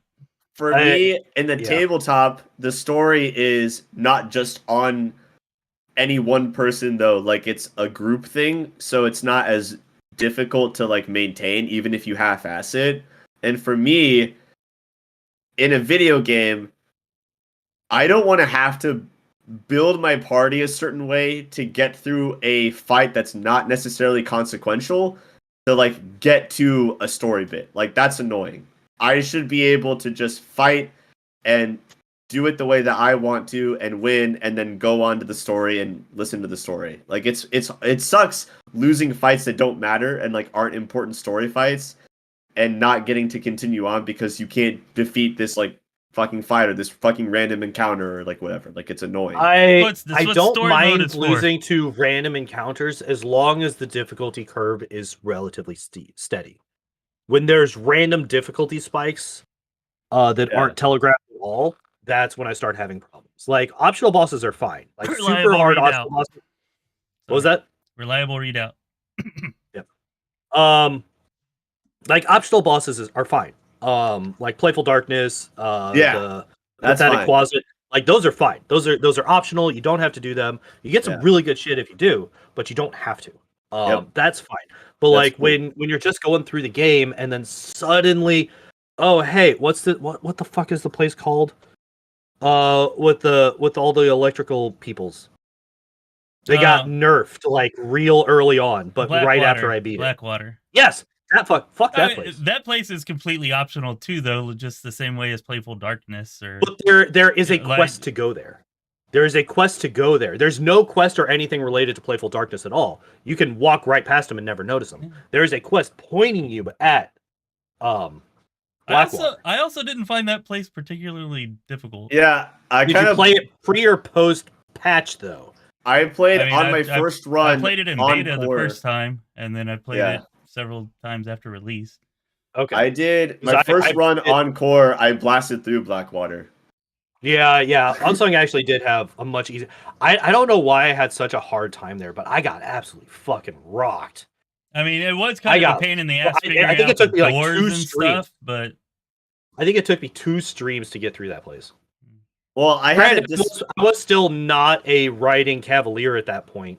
Yeah, I was still a cavalier that couldn't ride his fucking mount, so I didn't have access to my strongest things. Pondoor, my character in that run was a dispel magic build, and so I dispelled the guy's like spells all the time. No mirror image to deal with ever. Yeah, none of that. Yeah, fair enough. Dispel. Done. Yeah, I was playing a class that had not yet hit its leap off point, I guess. Yeah. That's hard. Let's see here. Look at the chat. I don't know if y'all have the same chat that I do here. Probably not. No, everybody. Well, like I can't have the multi Twitch up because let's see. I have that on the same monitor as I have my list. I'm just gonna go through a couple of things here. Could do this. Let's see. Stack HP thinks that Sosiel has a better story than I think he's talking about Greybor there. Okay, that was a long time ago. He also never takes Lann in his playthroughs and doesn't agree with Wendy being in D group, which hell yeah, I agree with you there, Stack. Wait, that's what I wanted did you have to say. Wendy in D tier? Yeah. Fuck yeah. Yeah, asshole. Okay. Sorry, I didn't mean that. Anyways, and he says that we forgot about Finn. Is he just a weapon to us? Finnian? Yes. There you go. He's just a weapon. He's a weapon with a voice box. You know, you push the button just like the toys you buy at Walmart, and little voice pops out. Yes. Honestly, his whole not realizing he is a weapon thing is fucking annoying. All the time. It's real weird because you're literally like, yo, like, how do you not? You're a weapon, bro. This? Like, imagine being Finnian for a minute. Just imagine being Finnian. You are completely stationary for years. Somebody picks you up in one hand and swings you around. A, if you're an actual person and that happened, you'd be vomiting everywhere. B, like, everybody's suddenly a giant. Everybody is suddenly so much bigger than you are. How do you not notice that something has changed? I don't know. And then when people tell you what changed, you just ignore that. You're just like, no, that's not possible. That's not a thing. What are you talking about? Look at my hand that I can move. Yeah. Totally. Oh wait, I can't. It's almost like I'm made of metal right now or something. I don't know. I'll say this: Finnian was a really, really, really good idea to fix a problem they had in Kingmaker, which is getting weapon focuses with weapons that you never see again or don't see again for a long time or whatever. Like, I think he was a really good idea, like mechanically, but it could have done without the story for him, or at the very least, they could have made it make more sense. Because him not realizing that he's would an also liked a little bit more object customization. Maybe a little bit more customization with what abilities he had. Like maybe based on the choices that you make throughout the game. It's also really easy to fuck up his mechanics. Like it's really easy to choose the wrong thing and fuck it up. No, not brilliant energy. Heartseeker got me wiped or very nearly wiped. Like we had to run away, and like our main character survived, and we ran away in Act 4 because of Heartseeker and Rushlee not being able to deal any damage to anybody because she had it, and they were vampires that we were fighting. It was like, no, what the. Yeah, it screwed us there. It would be nice if you could turn Heartseeker off. People used to say that his second tier, which is where you get Heartseeker, where he's +3, was the best. And I thought for a little while maybe they were right because you can just use magic weapon to make it a +5 anyways. And the Heartseeker is nice, but there were several times where it kind of screwed me in my playthrough, and so I don't agree with that anymore. I'd still rather have the +5 version. You don't have to worry about that. How do you get the +5 version? I don't. You go to the weaponsmith in Act 5. You're a wizard. The weaponsmith that made him, the dwarf. Yeah. That created him. You go to the workshop. Okay, because I did that, and I never got the upgraded version. So I don't know if it was just bugged when I went through there, because I only did that in my original playthrough. So it might have been bugged and then gotten fixed later on. Yeah, I think it was like there were some people in our Discord, Sam H specifically. I remember saying whenever he first did it, whenever the game first came out, that it was bugged and he never got the +5 version. So yeah, I think there was a bug with it that early on. Okay. Yikes. What are the +5 bonuses? I don't remember specifically. I know they're not as good as the +3, as long as the +3 didn't have the Heartseeker stuff screwing you. I want to say maybe it's Brilliant Energy. That might be on the +3 too, though. Yeah, I don't really remember specifically. +5 Brilliant Energy weapon, yeah. Okay, Brilliant Energy, and then it should be Cold Iron, of course, and it has 1 or 2 other abilities. Oh, fun fact. Finnian is the only Cold Iron ranged weapon in the game. Huh. I did not know that. Neither did I. Did not know that. Javelin. There's Cold Iron javelins. Damn. Okay, fine. He's the only Cold Iron bow in the game. Yeah. There you go. I didn't think about thrown weapons, but yeah, all the thrown weapons are Cold Iron. Yeah. Well, imagine pulling a Cold Iron. Imagine trying to fucking draw a Cold Iron bow. Well, it's actually more the ammo. Like with any other bow, you have to buy the Cold Iron arrows. With him, it just the arrows count as Cold Iron already. So yeah, that's more why I was mentioning it. From in tabletop, you normally wouldn't get a Cold Iron bow either. You would get Cold Iron ammo. What? Yeah, but he actually makes his ammo Cold Iron, which is nice. A regular arrow touching the Cold Iron bow does not suddenly make it able to pierce the demon's hide. Also, what do you mean it's impossible to draw a Cold Iron bow because it's made out of fucking metal and not flexible wood? I don't know what you're talking about. That's super weird, and I don't know what you mean. All right, Igor says javelin is not ranged, is thrown. If you look at ranged weapons on the equipment list for any Pathfinder tabletop, it'll say all of the thrown weapons under that list. Thrown weapons are ranged weapons. They are a ranged weapon. They are. Yeah. It's a ranged weapon that uses your strength mod for attack. Yeah, I'll listen. And damage? Does it boost damage as well? I thought it used your dexterity for attack and your it uses for attack, and then it adds your strength for attack and strength for damage. Yeah. Okay. I knew it was I knew it was weird. Which is why if you have less than 10 strength, never use a thrown weapon because you will always lose damage. Yeah. Igor, listen. Don't try to listen. Don't try to come at me. Listen. I played tabletop for like 10 years, buddy. Oh my god, it's been since 26, so No, it's I been love about you, 6 Igor. years. I mean, I haven't played in like 2, but Hey, Oh, sorry. scheduling with adults is hard. Hey, he said JJ, still salty about Seelah. Sorry, he's just looking for fights. He's looking for fights. Sounds like Look, Igor. Seelah, Sounds like Igor. Seelah is a meh character, which is what C tier is for. C tier is for the meh characters. Yeah, unless you're talking about mechanics, then I would definitely put her up at the top. Yeah, no, Paladins mechanically are just for overpowered as sure. fuck. Yeah, But it's like also I guess if you're doing not the way that Owlcat built her. But if you're going mechanically, it's not even her build; it's just her class, which is just you're ranking classes at that point. Like Paladin is just a good class. That's fair. She has a really versatile set of starting stats as well. So I would say that. I would say that's true. Yeah, versatile or just and also you have to take you also have to take into consideration that she starts out at level 1, so you get to put a full 19 levels into whatever you want. Boost like some other ones where out of the 20 so levels. I mean there are other things than just the class to consider. That's true. You're right. And honestly, way better tank than Valerie ever was in Kingmaker. Yeah. So, can we not talk about Valerie? I always wanted her to be good because I like the Tower Shield Specialist. But I could never make it work that well in Kingmaker. Fortunately, in Wrath of the Righteous, it kicks ass. But in Kingmaker, if you play with the Call of the Wild mod in Kingmaker, she becomes like a vindictive bastard, which is an archetype. But is like they made it into its own class for the mod, and she is a vindictive bastard, which she actually gets to use her charisma to do things mechanically, which makes her more useful.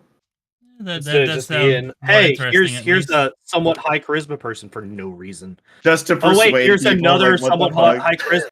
Hey, here's another somewhat high charisma. Hey, here's another high charisma person. It's like, stop it. There's so many charisma-based characters. So many of them. They really want you to have the opportunity to not have to be the person to persuade people. Yeah, except there are still places where you're the only person whose stats matter. I was going to say, I still always took persuasion there because you get into situations where you're the only one that can make the check. So, hi! Yeah. Chapter 3 riots. But I will say there's less of those in this game than there were in Kingmaker. Yeah, most spots in this game, it'll let you use whoever the highest person in your party is. Even at the end, whenever you're dead and you're talking to Pharasma, like it'll do it. The one that really fucks you up is on the boat. The check to become a legend is yours. Oh, on the boat, every check is whenever you're flying or whatever, And I think whenever you're doing on the boat whenever you're reading the books or whatever, the lexicons, whenever you're reading those, I'm pretty sure that's only your own checks too, not for the whole party. Okay. So if you don't do Nenio's quest or whatever to get like the assistance with that, like you have to have a character that has like high in all the knowledge and lore skills, to be able to do it all. No, thank you. Yeah. I do also like that because Igor said Valerie's charisma is used for her counselor skills. I like that anything that they did in a council in this game was completely unrelated to their stats and build. We didn't have to worry about it. That's definitely better. Because I hated that. Kingmaker was like, I don't want to have to pump her fucking charisma. There's other headgears she could wear besides charisma headband. There's other headpieces. Just get her a charisma and wisdom one. She doesn't need intelligence. I wanted to give her. She can be a moron. It doesn't matter. I wanted to give her the helmet that gave her like DR2, just like damage reduction, 2 damage reduction. Hey, JJMC89 there. I'm not sure what you mean by JJ Abrams in the chat. The tiers and enhanced edition. Do you mean like Rise of Skywalker? Did they change the the auto builds, you mean, in enhanced edition? Because that actually does seem like a pretty good spot to maybe have improved them recently. Well, I'm not sure if that's what you're talking about. I didn't see anything when looking through it. Anyway, Stack HP says that we're all making a lot of cases for them to not go back to try and finish Kingmaker. Yeah, Kingmaker is a good game. It is, but it does have a lot of hassles that they removed in Wrath of the Righteous. Wrath is a better game. Yeah, it is a little bit hard to go back to Kingmaker after playing Wrath, just because of how much more streamlined Wrath is and just how much better it is. Wrath is a better casual playthrough. Kingmaker is a better speedrun. Oh, Igor says, clarified for JJ there, that the ability tiers for Finnian have been changed with Enhanced Edition. So maybe they took that Heartseeker bullshit out. Maybe now Finnian's better than he was before. We'll have to check that. Thanks, JJ, for making me aware, and thanks for clearing that up there, Igor. Good to know. Yeah.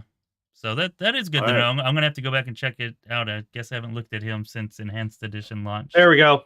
I added Finnian to my tier list. He is in the tier Just a Sword. Just a sword. Just a sword. Just a sword. Inanimate object whose voice is merely a figment of the player character's imagination. Maybe that's what it is. That would actually explain everything. That would have actually been kind of an. But why is my voice? Why is my figmented voice so fucking stupid? Like, you're actually just an idiot, and it just takes a disembodied voice for you to realize it. Yeah. maybe you dumped your instat. I don't know. All right, it's 9 o'clock for you guys. Yep. Oh, damn, is it 9? Which already? Means I gotta get going. I gotta figure out. Well, I gotta get ready for work. Okay. All right, so next time then we're going to do the look at the auto builds, right? Yeah. All right, and we'll have to get together and figure out how we're going to actually show that. Yeah. We'll get together and figure it out. Yeah, for sure. Want to just do that on Monday again?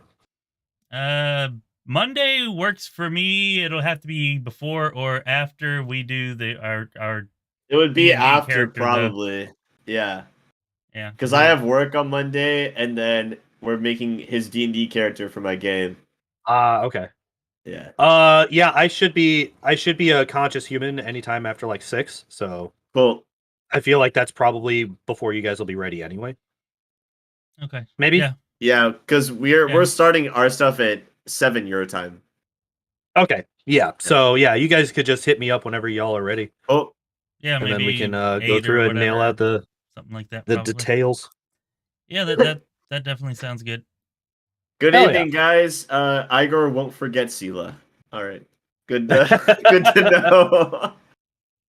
Hugs and kisses. All right. You forgot the hugs and kisses. All right. So, yeah, I guess we want to outro or what? Oh yeah, we should. This was the first episode, guys. I hope everyone enjoyed our vigorous debates. I've enjoyed debating with the gents here and also the people in chat. It's been a super fun time. I think these kind of roundtable discussions are really fun to just sit and hang and it's fun. You know, tangents. We talked about Cavaliers, even though there's no Cavaliers on this list at all. We talked about Star Wars for a minute, and I realized that my two co-hosts have trash taste in Star Wars. And we realized that Pondoor's just sad inside, apparently.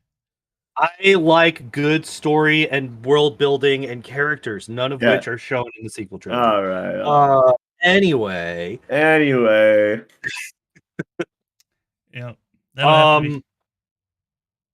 Yeah. Thanks to everyone who came out. We appreciate all of you. Feel free, like we said, to check out each other's channels and spread the love. Yeah. And I think for this outro, I think we should do reverse order. So Lore first, then me, then Unsung. Okay. All right. Yep. All I gotta say is we're streaming on the Lore Spire channel. Right now, Baldur's Gate 3 on Friday and Saturday nights. I think me and Jen are going to be streaming together tomorrow night. So yeah, be sure that you got your notification bells and that you're subscribed, all that good stuff, so that you don't miss it. Should be pretty fun. I think we're going to be starting some new characters. And what time do you usually stream? We usually start at 9 p.m. whenever we stream. Okay. So it'll be around that time. And then I am occasionally streaming Ark Survival Evolved because I've gotten addicted to that freaking game. It's fun as hell, even though I have no idea what I'm doing. So, if that's something you might like to check out, I just kind of go live randomly for that whenever something fun seems to appear or whatever with that game. And then I guess here in maybe a few weeks, me and Unsung and some other people will be streaming a D&D game sessions, and that's actual tabletop kind of. So make sure that y'all are subscribed to both of us or following both of us so that y'all don't miss those, because that's proven to be really fun. It's been a decade since I've gotten to do any tabletop anything, so I'm pretty excited for that. And with that, I'll pass it on to you, Pondoor. All right. So hey, I'm Pondoor. I stream every Tuesday through Saturday. I start at 6 p.m. Central and I end at 9, so I go for about 3 hours. On Tuesdays, I am currently going through Baldur's Gate 1. That is kind of the day where I play a game through, and then I go to a next game, and then I go to a next game. I've recently finished up a no experience challenge run of Wrath of the Righteous. And then I had my viewers vote on the next game, and they voted for Baldur's Gate. So we're going through that right now. I have never played D&D 2nd edition, and none of the numbers or stats make any sense to me. So I'm having to fight through that while trying to play through the game. So that's interesting. Wednesdays, I speedrun Kingmaker, Pathfinder Kingmaker. I am the world record holder of that game. And we have gotten that game to just above an hour and 20 minutes. I'm still shooting for that hour and 20 minute mark. Hopefully, maybe we get it next week. Thursdays, every other Thursday, we'll be doing this with these guys. The other Thursday, I do another Kingmaker speedrun. I do that. I used to do that 2 days a week. Now I will be doing it 2 days a week, every other week. Fridays, I play Phasmo with Unsung, and we usually have a bit of a rotating cast there. We have a group of 4 that say that they will play, but we haven't gotten a full group of 4 in like a month and a half now, because scheduling things with adult humans is fucking impossible. Which is another reason why I haven't done any tabletop stuff either. So we do that on Fridays. We usually do like speed runs a lot of the time. We try to get through all of the small maps in Phasmo as fast as possible. And sometimes the ghosts actually allow it to happen. Most of the time, not though. And then Saturday, as I mentioned at the beginning of this, I am actually in the midst of a series where I am going through Pokemon Red with every single possible Pokemon that you can do. This does not include Caterpie, Metapod, Kakuna, or Magikarp, because they cannot actually legally beat the game. They have no way to damage Ghost-type Pokemon, so as soon as we get to Pokemon Tower, we just lose. Because, unfortunately, Struggle is considered a normal-type move in Gen 1. It is untyped later on, so Struggle can actually damage Ghost-types, but in Gen 1, they have no way to deal damage to them. So I would either have to cheat, which I don't want to do, or just disallow those Pokemon, because they're trash anyway. But we've gotten 25 out of the 152 Pokemon available. Well, 148. I did actually do Missing No, which was very interesting. And was actually not as bad as I thought it was going to be. Really bad at the beginning, but really good once you got, any attacking. But yeah, that's kind of what I do. 6 p.m. to 9 p.m. Central every Tuesday through Saturday. Except for next week. I will not be streaming on Thursday next week because it's Thanksgiving. But we'll be doing an extended stream on Wednesday to make up for it. So that's me. All right. Okay. For those who don't know who I am, I'm UnsungNPC. I mostly right now do streams. My days that I stream on are pretty inconsistent because my work schedule is pretty inconsistent, but when I do stream, it's typically earlier in the day and going into the early afternoon, late afternoon. So 11 a.m. in the morning Eastern time to later when I do stream, and sometimes times change. Right now, just like Pondoor, I'm streaming Baldur's Gate. We're on the second one, me and my friend Ares, who are playing it together.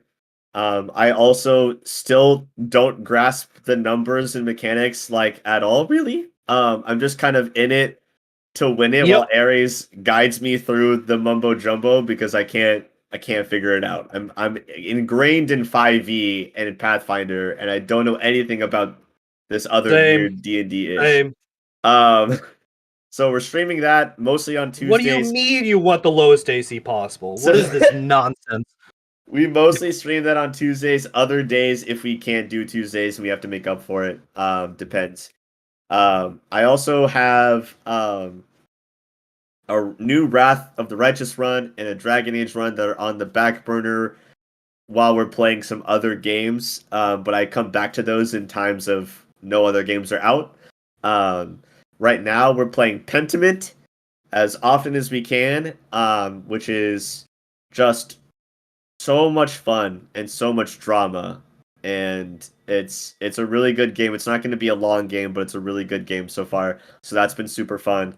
And then Pokemon, I'm going to be streaming Pokemon when my capture card gets in the mail. And so I am much excited for that. That's going to be super fun. I've never streamed a Switch game, never streamed Pokemon on here before. I'm very excited to do it, very excited to play with the community. If you have Pokemon, you can play with me in the multiplayer mode, and it'll be super fun. And then, yeah, I'm like very curious on how that's going to work. Yeah, me too. Like Lorespire said, we got a D&D streamed game that I'm going to be running, hopefully starting sometime in January after the holidays. It's going to be a level 1 to 20 campaign over, a longer period of time. Hopefully we can get a regular game going. We're filling out the roster of peeps to play. We've got like 3 or 4 people right now, hoping to get 1 or 2 more depending on who we have for sure.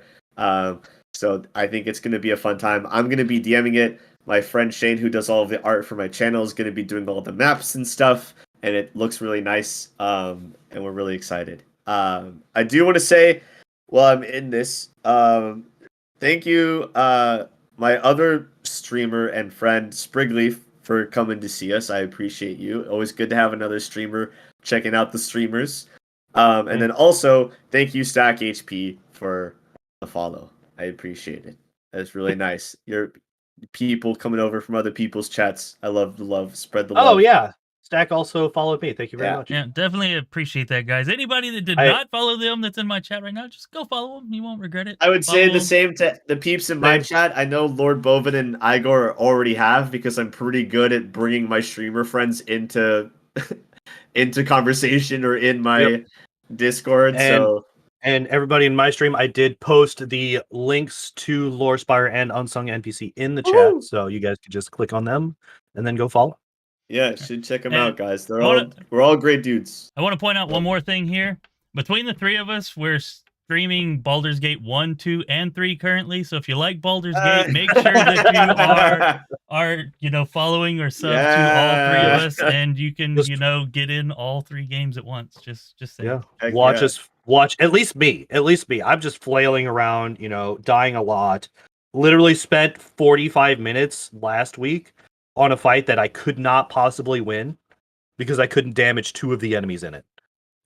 So that was fun. Right. It took me 45 minutes to realize that, which is great. My run is going around and making deals for money, betraying those deals for more money, and killing most people that get in their way, including the entire game's worth of drow and mind flayers. We've literally wiped them all out. So good stuff. Nice. Good stuff. I mean, as you should. They are not great peoples. They're baddies. Yeah, they're not great. All right, well let's wrap it up because you got to leave already. Yeah, I got to get going. I got 45 minutes for work. Yeah. Get out of here. Go to work, Pondoor. All right. It was fun, everybody. Bye. We'll see you next time. 2 weeks. Bye. Be here. Bye. Bye. See y'all later. Peace out. This has been Chris with Lorespire. Be well, my friends. What are we doing? What is tomorrow?